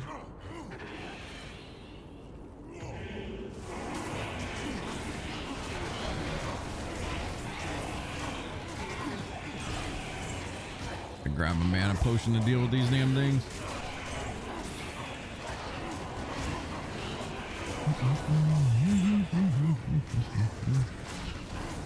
I'll tell you what I am kind of excited for, though. Talking about old games, remakes, and whatnot. If there's some truth to be had with a Super Metroid remake, oh my god. Or not, I hope they don't really touch it. I hope they just like glam it up, because I don't want that game to change, right? That game is damn near a perfect Metroid game that I can ever think of. It probably is the perfect Metroid game. I would love to see it get the, you know, look like Metroid Dread or something like that. Like, you know, graphic wise, beef it up.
Hey, we got it on the first try. Let's go.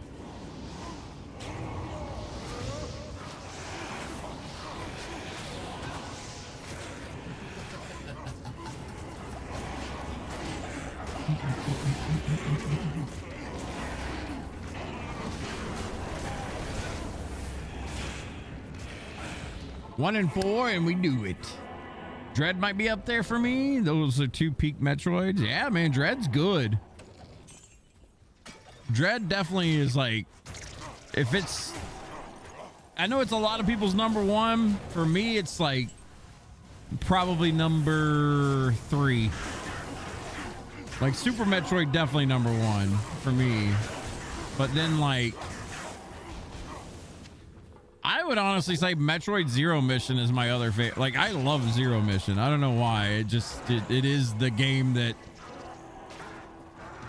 is pretty addicting to me. Fusion, a lot of people love Fusion.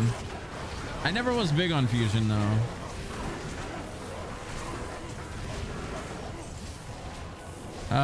We can go ahead and go do Duriel. Just pick whichever one. What's the tune? Metroid can't be that good of a game. This guy. This guy.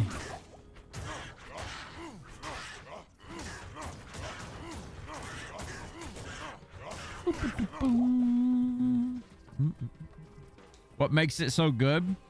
Exploration, gameplay mechanics, fun. I mean,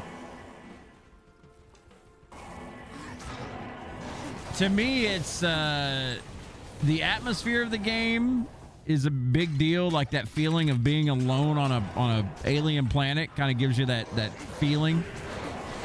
I like that. I love any game that has good exploration in it, like any Metroidvania game that's worth its shit, you know. Backtracking, I love backtracking in games. That's another big one for me. The new mechanics added to Super Metroid actually just like expanded the genre so much.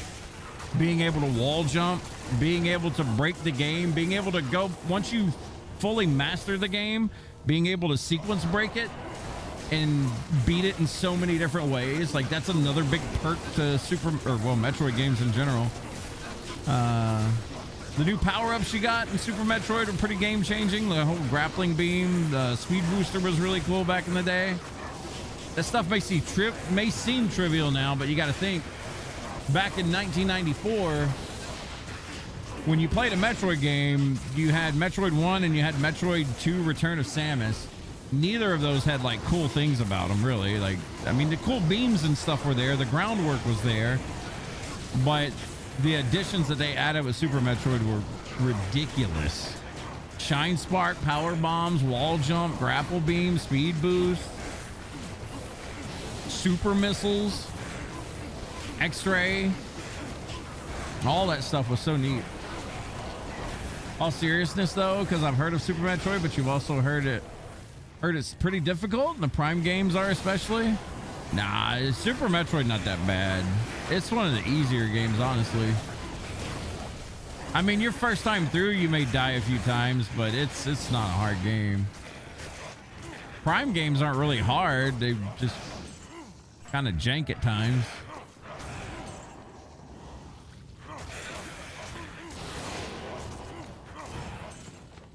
Here we go. Turning your suit into a healing orb. Oh yeah, the different suits. You had, you know, you've always had like Varia suit and Gravity suit and whatnot. Or if you're playing Metroid 1, Justin Bailey, get to go in your one piece.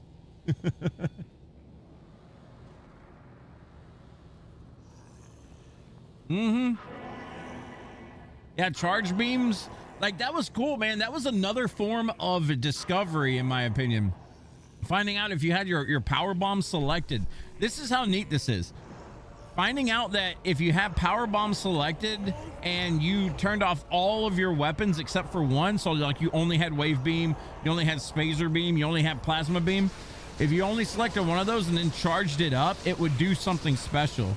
That was so neat to me. That was one of the coolest things about that game, honestly. Like, again, that's just like mechanic exploration. That's cool to me, man.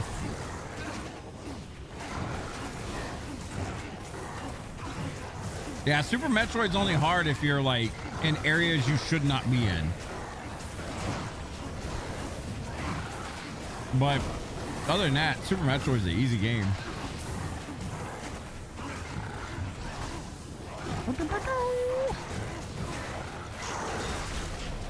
Rowrood.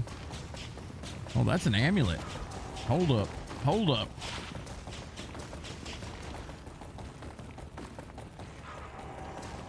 I mean, cold res, Amy. You need cold res? It showed off that stuff a little bit if you waited on the title screen long enough, but didn't really explain how to do it. That was cool. Yeah. And it also showed off like another thing that the game didn't really explain to you is how to do the what is it? The power bomb trick where you would like go into a little globe and like heal up. You rarely used it unless you were in like emergency situation kind of thing, but you good on cold res? All right. Greetings.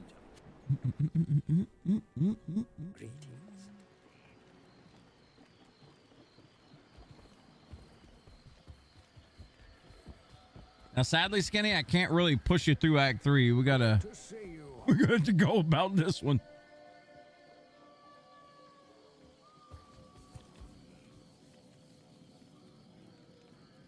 I do have all the waypoints, though.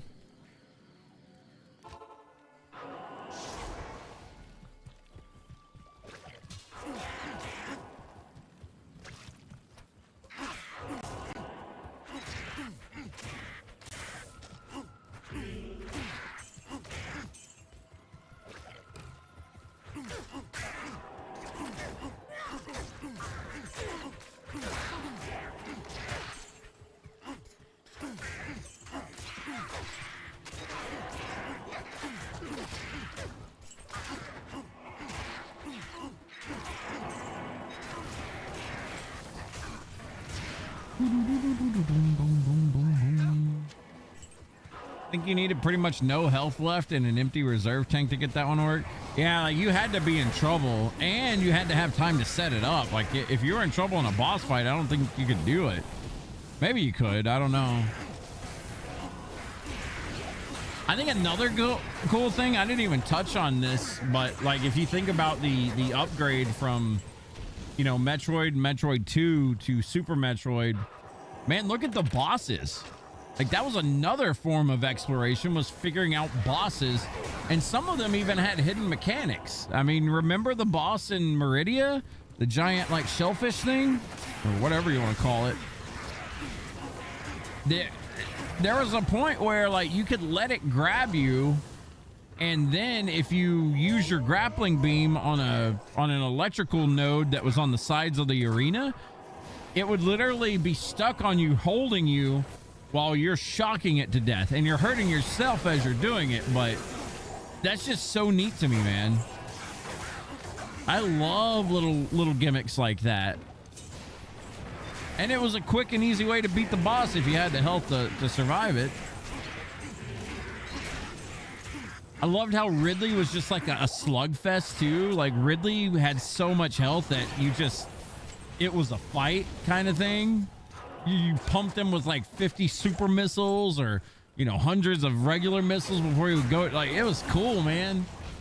That's how boss fights need to be done. Sometimes you don't need like elaborate mechanics or anything. Sometimes you just need like a good old-fashioned like slugfest kind of thing to make it feel epic. And I think the Ridley fight was just that. And what better character to do it with than Ridley, your nemesis, basically. Just good old Donnybrook. Just let him go. It's just fun, man. You only learned about the thing with the Meridia boss more recently. I remember seeing it in a Nintendo Power magazine or something. Or maybe it was a player's guide. I think it was the Nintendo player's guide for Super Metroid. I remember reading it a while back.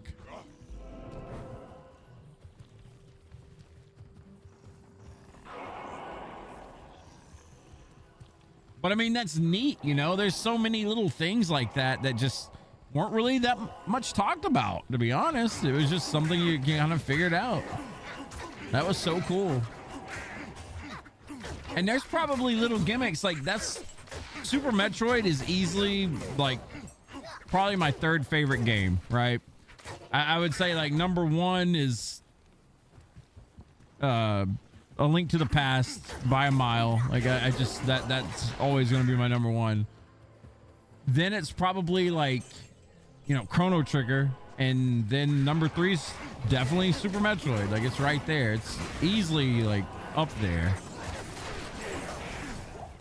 And there's probably things about that game I still don't know about, you know? And I think that's the beautiful thing about it. Like, you know, sometimes there's just so much hidden to a game that you just got to play and figure out.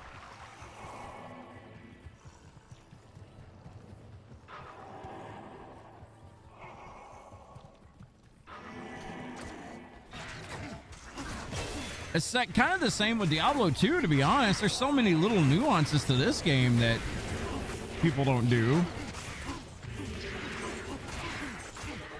There was something I was reading the other day. I mean, I remember like people talking about this. Macro Bio Boy released a video about the Gloam dance you can do in Act 6. It gives you 4,600 magic fine for like 20 hours or something like that.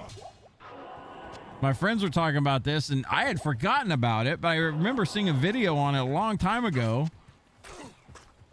And there's like a little dance that they can do, and you can get like, it spells out the creators' names, like initials or something like that. I don't remember, but you get some Gloams. And there's like a specific dance that they do around you, and they start shooting lightning in the form of letters, and you get like a shitload of magic fine for, you know, a little bit, like 19 hours or something. So you get that to happen, and then like your full day is, you know, you don't have to wear your magic fine gear. Kind of crazy. But stuff like that, super neat little nuance things.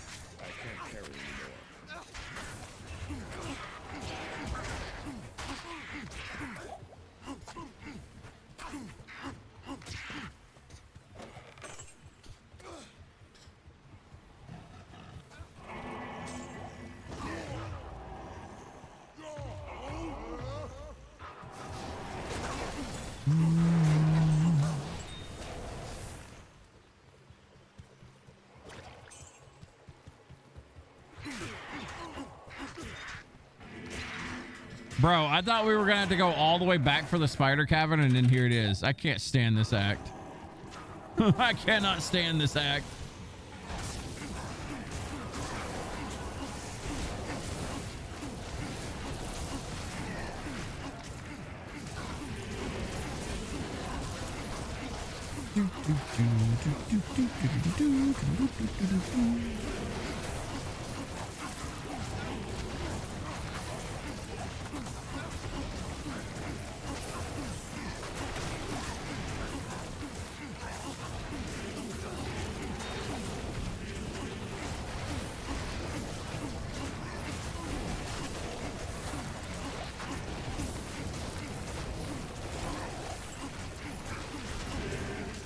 Ursid and Stone Skin. No, thank you.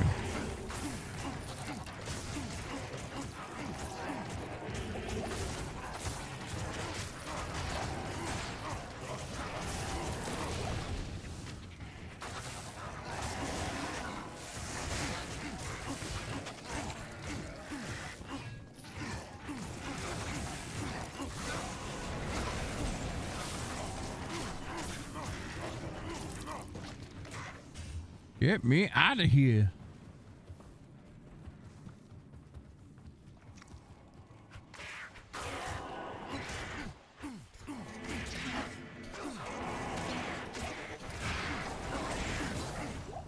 And I mean, one really cool thing too, if we're, you know, still on the topic of Metroid, the amount of different times that you would have to play through the game to get 100% and, you know, obviously memorize everything.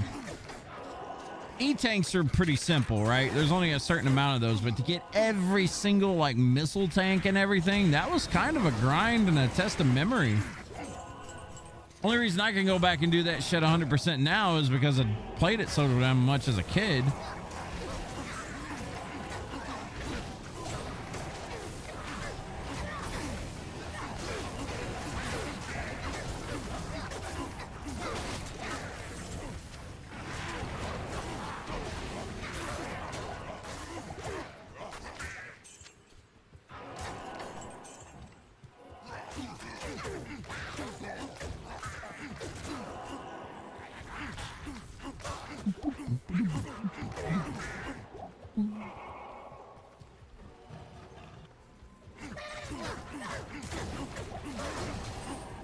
Oh shit, I leveled up. I didn't even realize I'd leveled up.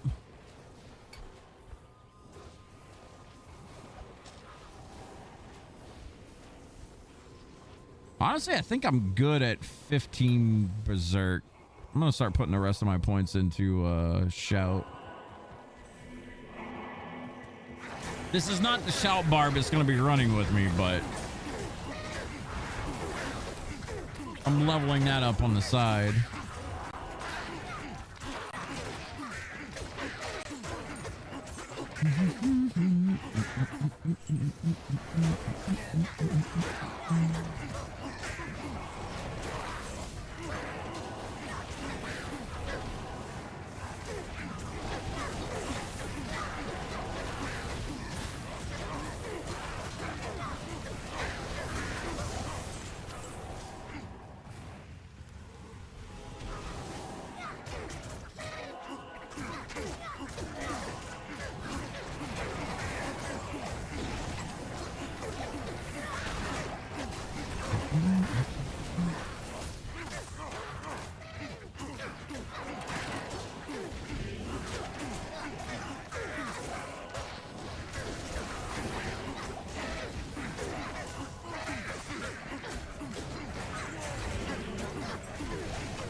Oh boy.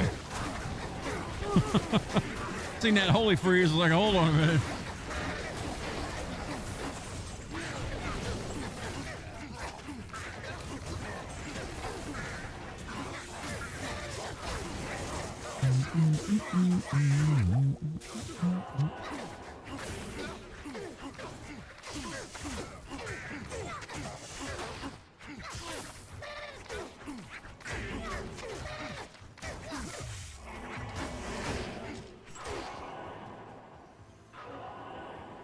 Back again, made some ramen. This guy really did go AFK when he sing the maggot lair. Look at that.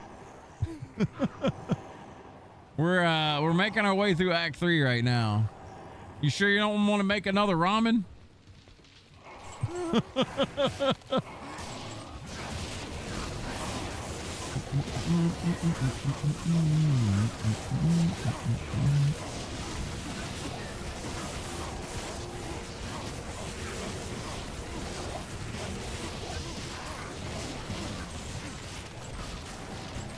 Out of ramen. We need to go back and do Flared Dungeon. We missed it somewhere.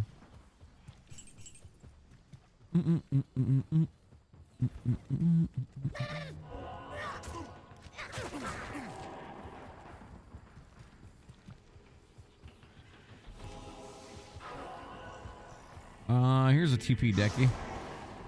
Actually, I am gonna be right back. I'm gonna use the restroom real quick, guys. I'll be right back.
Okie dokie.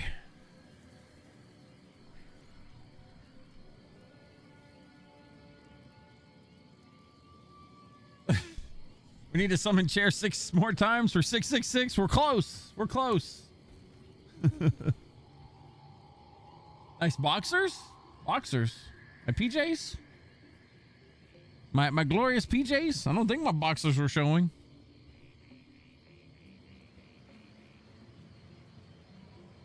Though they're red too.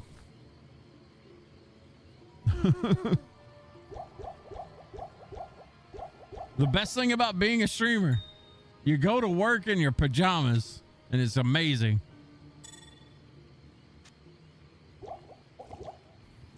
Don't let nobody know that, though. You dropped the TP? All right. Here we go. Ba-ba-da-boom, ba-ba-da-boom. You hate dropping toilet paper? Can't be wasting TP these days.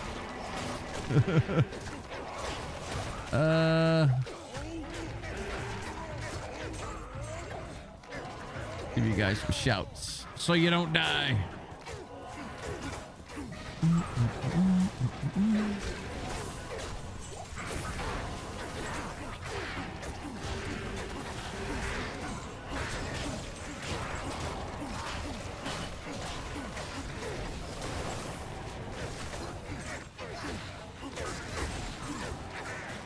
Boy, there's so much shit going on in the garden. Of course, I gotta repair.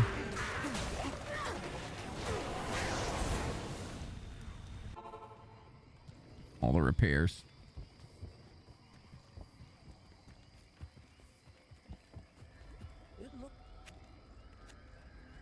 Oh.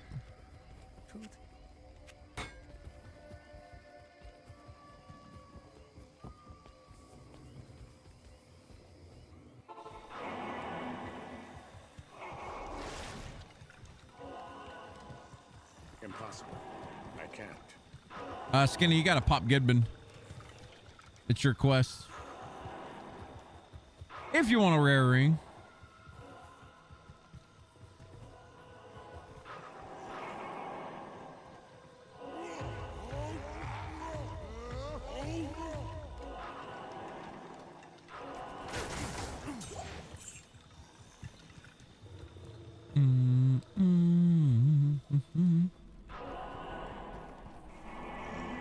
Remember, if you see dolls, run.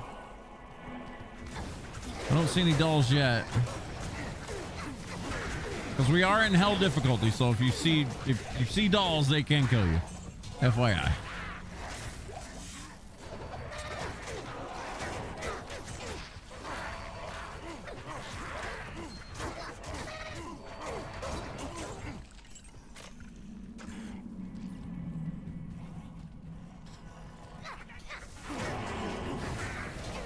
No dolls yet.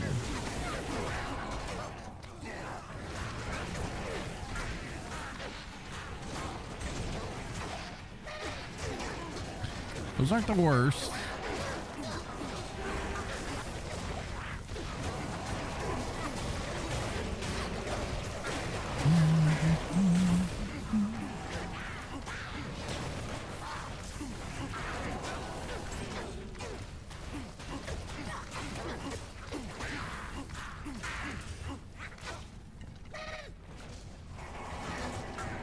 An Espadon. A Craint of Vomir. What does it even do?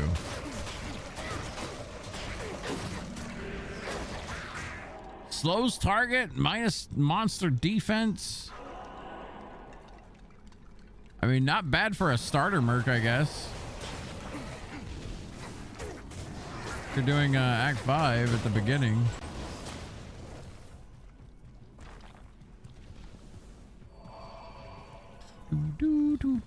The slow target's kind of cool if you don't have a Necro or a Warlock.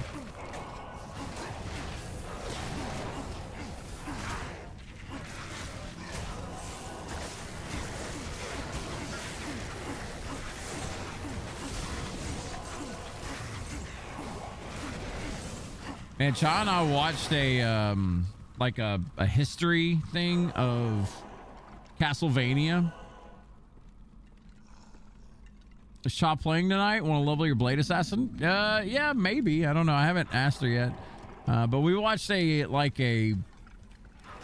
like a, you know, from Castlevania 1 to the most recent one. That shit is so convoluted and confusing. Like, the Castlevania timeline is a mess.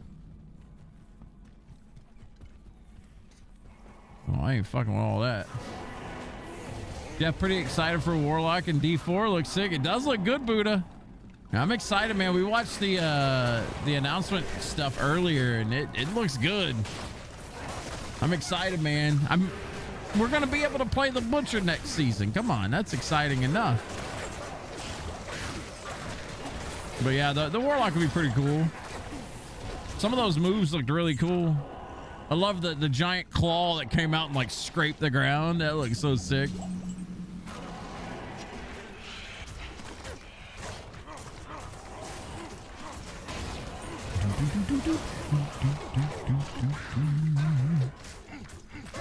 Yeah, I'm really excited though. I think this expansion's gonna be good, man. I was not hyped for Jungle Book expansion, Vessel of Hatred. I'll be honest with you, it wasn't my cup of tea. I didn't feel like it stuck the landing. It wasn't that fun. But this one, I got a good feeling for this one. Can't wait for the Butcher thing, fresh meat. Yeah. Yeah, I'm super hyped for the next season. We're gonna be playing the shit out of it when it launches. Oh damn! Y'all know what game this is from? I gave you the whole list earlier. This one's easy to pick up on, man.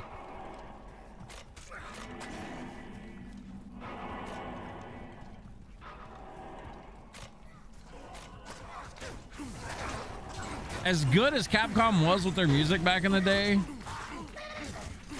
I would say this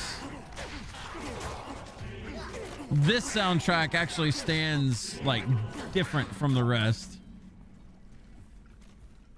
You might go back to Rogue too. Yeah, yeah, that in the expansion, yeah.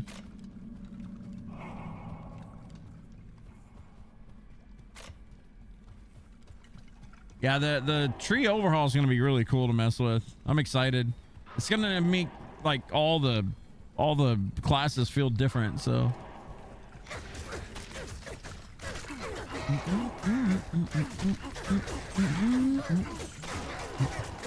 This is the DuckTales stuff, man.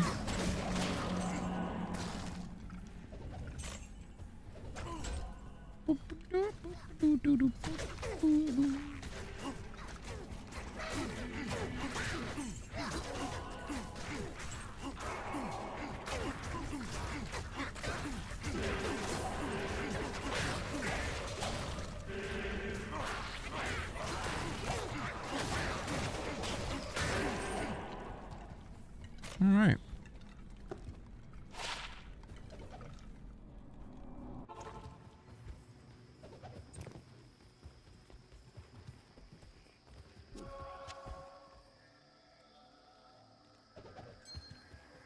Actually, what level is this? I could give this to Cha.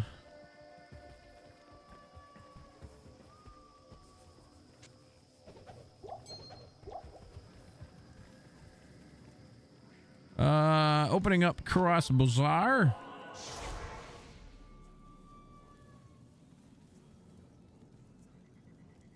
Rogue had an entire tree dedicated to the who? To the who?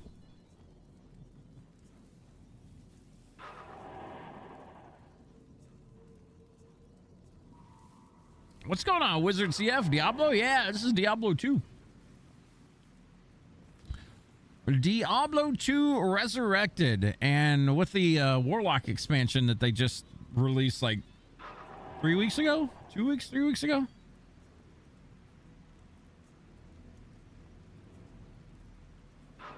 Not playing a Warlock currently. Our friend is playing a Warlock, but Warlock real strong.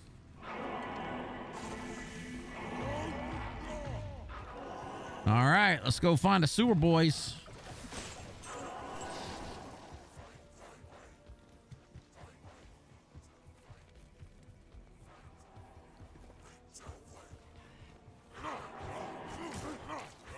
Bum, bum, bum, bum, bum, bum. Oh, you come back to me. He's lost in the mix. I hate these things, man. They run for miles.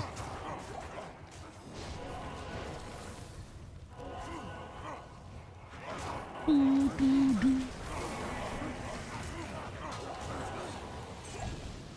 right, here's the sewers. Hope and prayers that we find it early, and there's no dolls. And there's dolls. There's dolls. There's dolls. Care.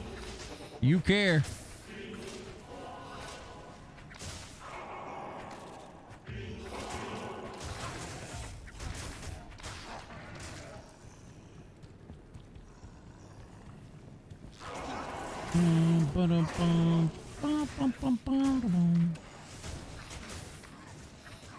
Don't play with them dolls.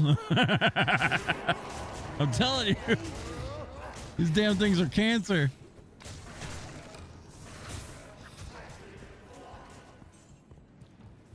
I am ready to get out of these sewers already. This is how much damage one of these little shits do to you.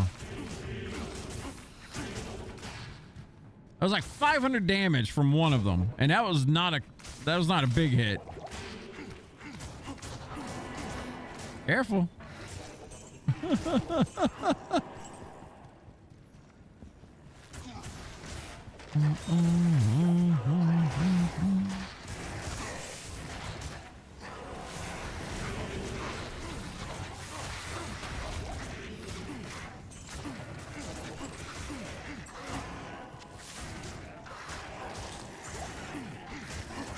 Ow.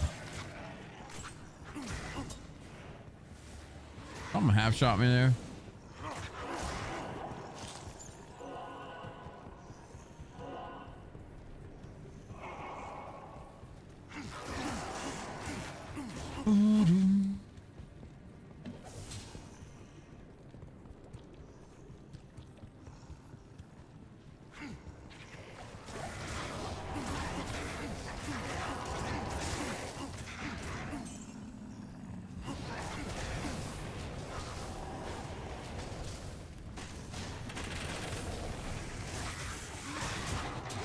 Deku permits me to loot his corpse. This man said, yep, it's that time. What is in there? Remember those little knife-wielding bastards in D3? Witch Doctor Days, good times. Yeah, they're good in D3. They're bad in D2. They're mean. Little fuckers will blow up and two-shot you.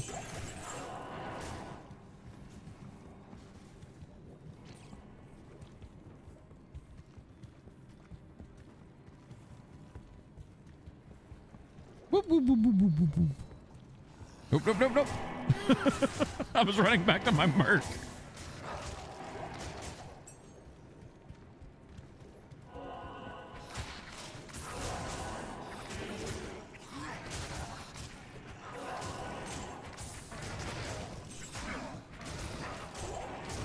Careful, Skinny.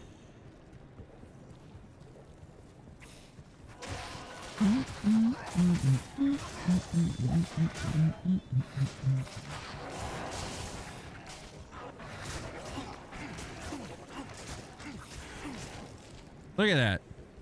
Look at that health, man. You can't really see it. It chunked me half life. I'm not gonna heal for a second. You guys, look at that. Look at that. Look at that. Dolls. Dolls. Jeez. God damn things.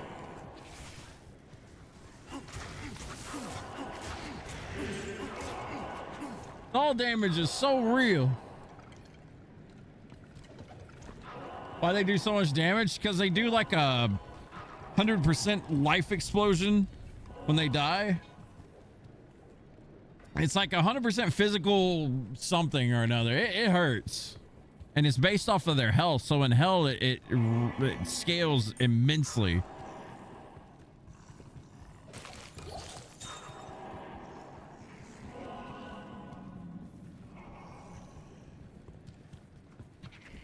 It's not bad in normal and nightmare, but in hell, the way their health scales with it, it's like insane.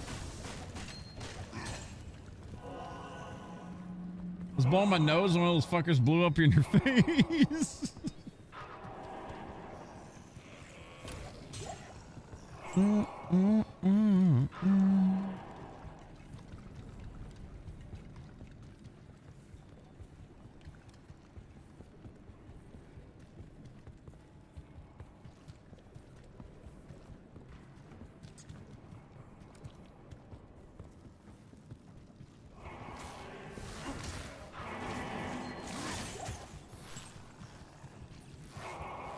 Careful. Got dolls. Got dolls with might, by the way.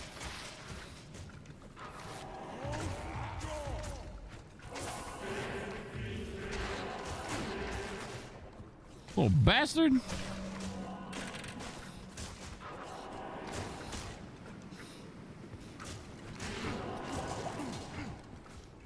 I am overburdened.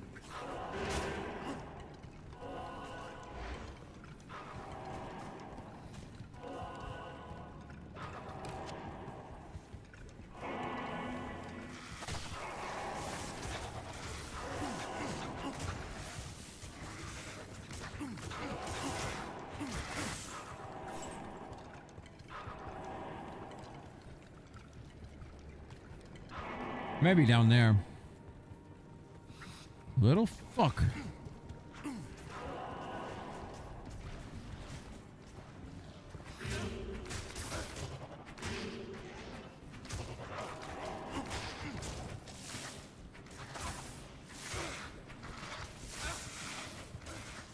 Deco, I think it's down here.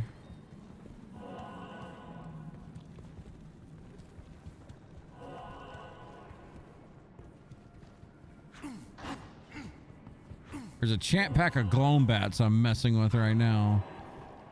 They're kind of scary. You don't want them to like group up on. Yeah, here it is. Here it is.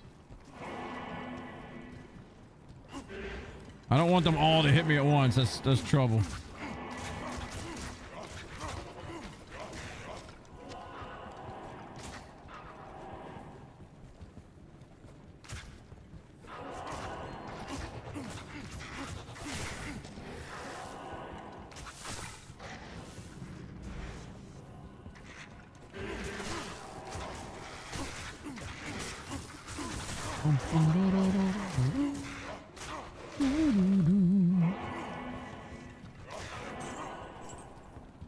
Killing that boss.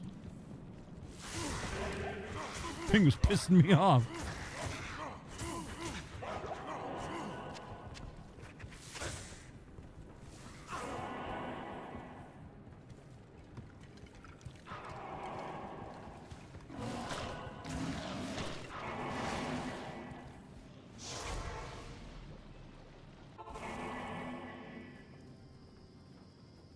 You got it. TP out. TN4. What's going on, Sotiris? I'm Soti, femboy from Greece. Nice to meet you. Yes. All right.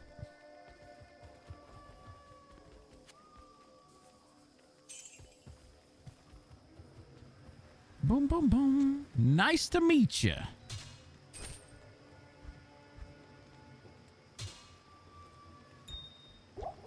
Well, here's the theme everybody knows.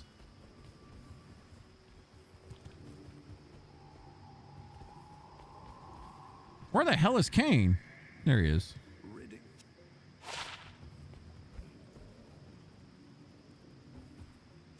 Not in town. All right, going to Travancore. I knew Jeff attracted the femboy.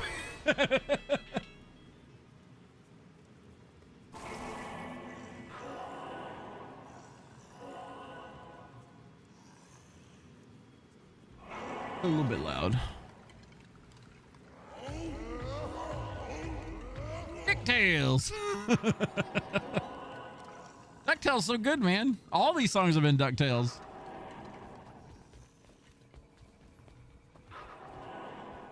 This is the one everyone remembers, though.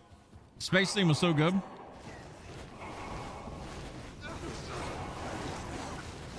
Oh, this is gonna be a fun one to tackle.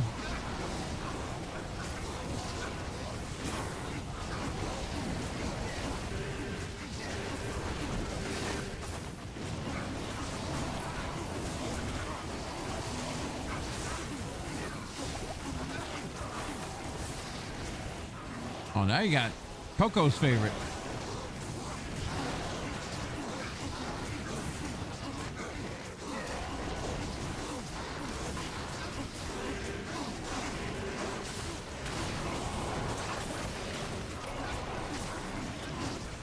I'm helping take out these watchers just because they're really annoying for your pets.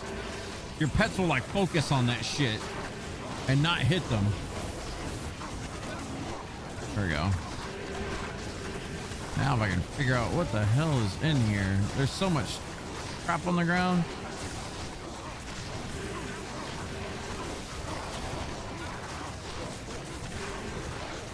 I got another one down. Another one down.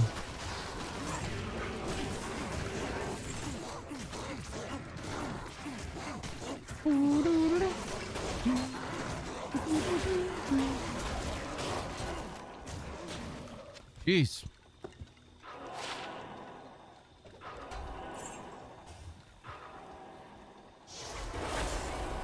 All right, I'm gonna give you a Durance 2 waypoint.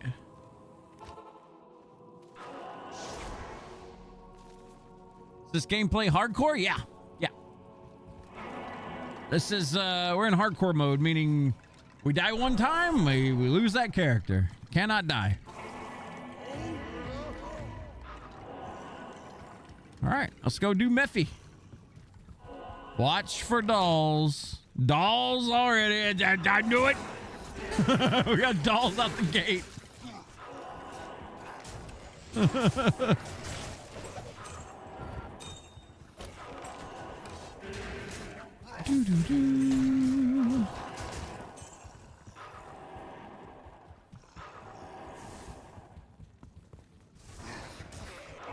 Lucky for us, though, we're not looking for anything else. Stupid doll. Get out of here.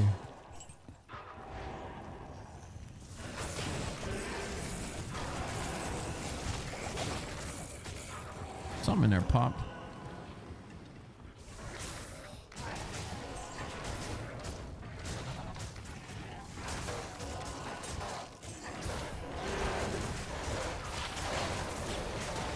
Give that to my assassin. More dolls. God damn, those things are everywhere, man.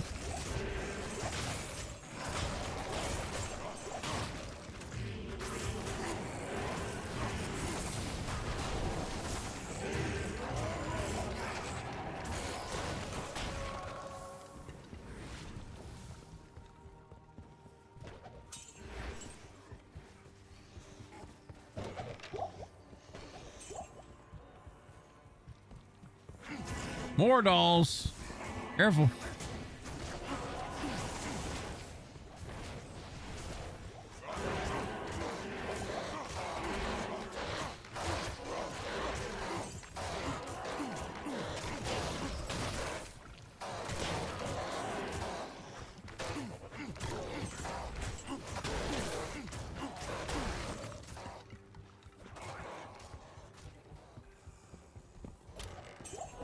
More dolls. Jesus Christ.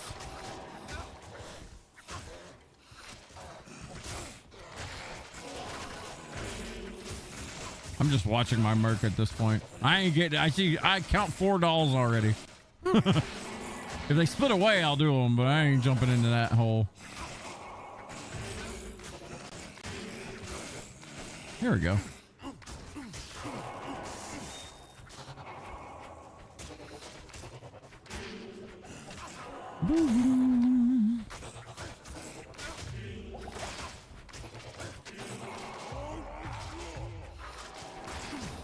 Whoop. Careful, there's dolls in there, Deku. This man getting point blank corpse explosion, you crazy ass.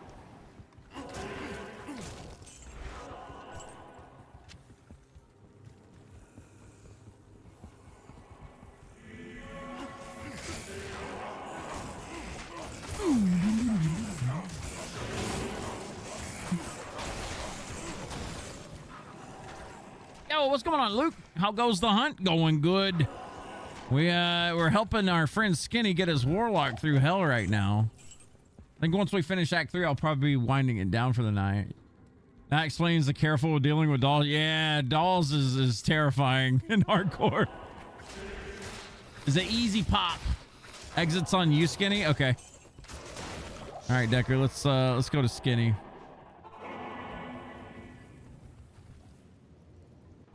Wait a minute. Damn it.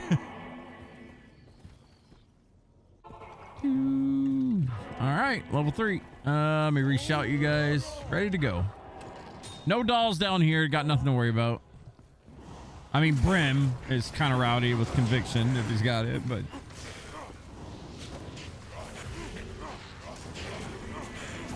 should be fine.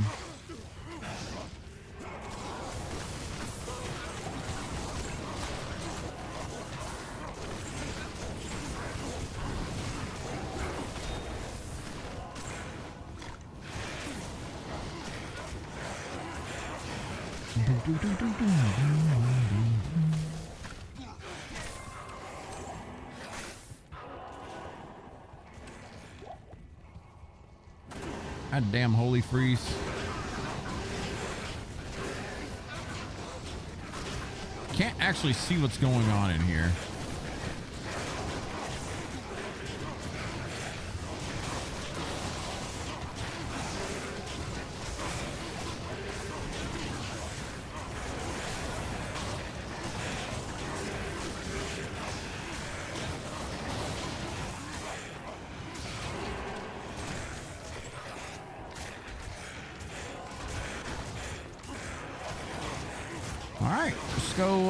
Let's go knock out a Mephisto, shall we?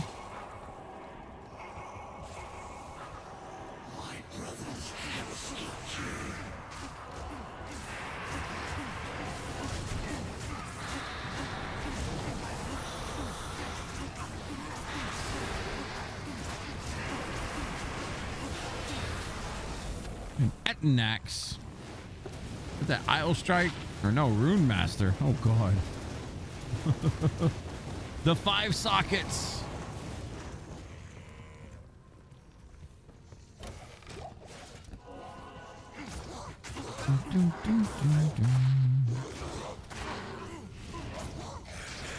Gotta be kind of careful with that guy.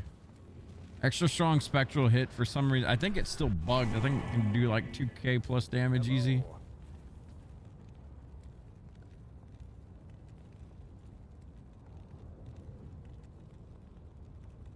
All right, Skinny. Got you through the 2 most annoying acts in the game. Well, we actually got you from Act 1 to Act 4, I guess, today. Not bad for a late start. Luke, you lost your throw barb to Duriel. Uh-oh. You forgot how bad his Isar is? Yeah, it's rough. And even with, like, thing you need to take into account, also a Duriel, even if you cannot be frozen on you, doesn't matter. Like, that frozen R is still gonna make you blue kind of thing. That sucks though. Rip the barb. Are you remaking it? Got you some runs in, man. We're gonna be back tomorrow. Tomorrow's gonna be all day D4 again, or D2. We started the first of the stream today watching the D4 coverage that they did with Warlock, which is pretty cool stuff coming.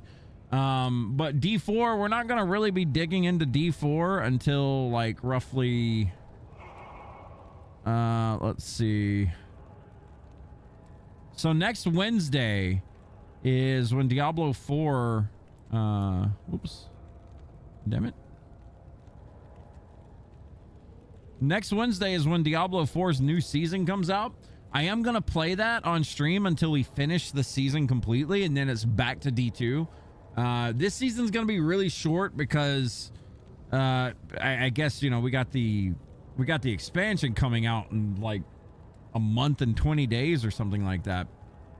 So this season is going to be kind of short and sweet. We're going to kind of rush our way through it. Probably going to be playing Paladin, softcore and hardcore. But D2 streams are going to be like making up the majority of our streams for a while.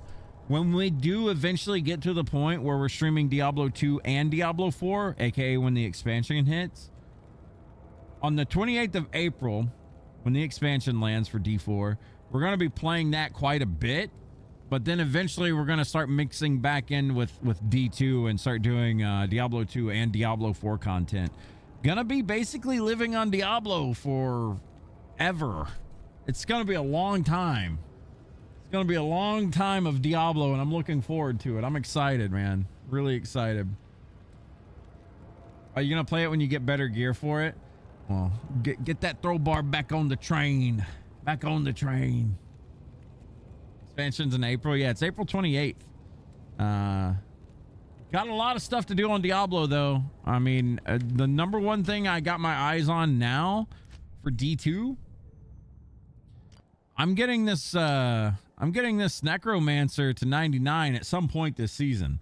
It may take a while, and I am probably going to end up buying some accounts to fill up an 8-man game. But mark my words, this Necromancer is getting to 99. That's going to be our first 99 hardcore ladder. It'll take a bit, but I'm going to get it before the season's over with.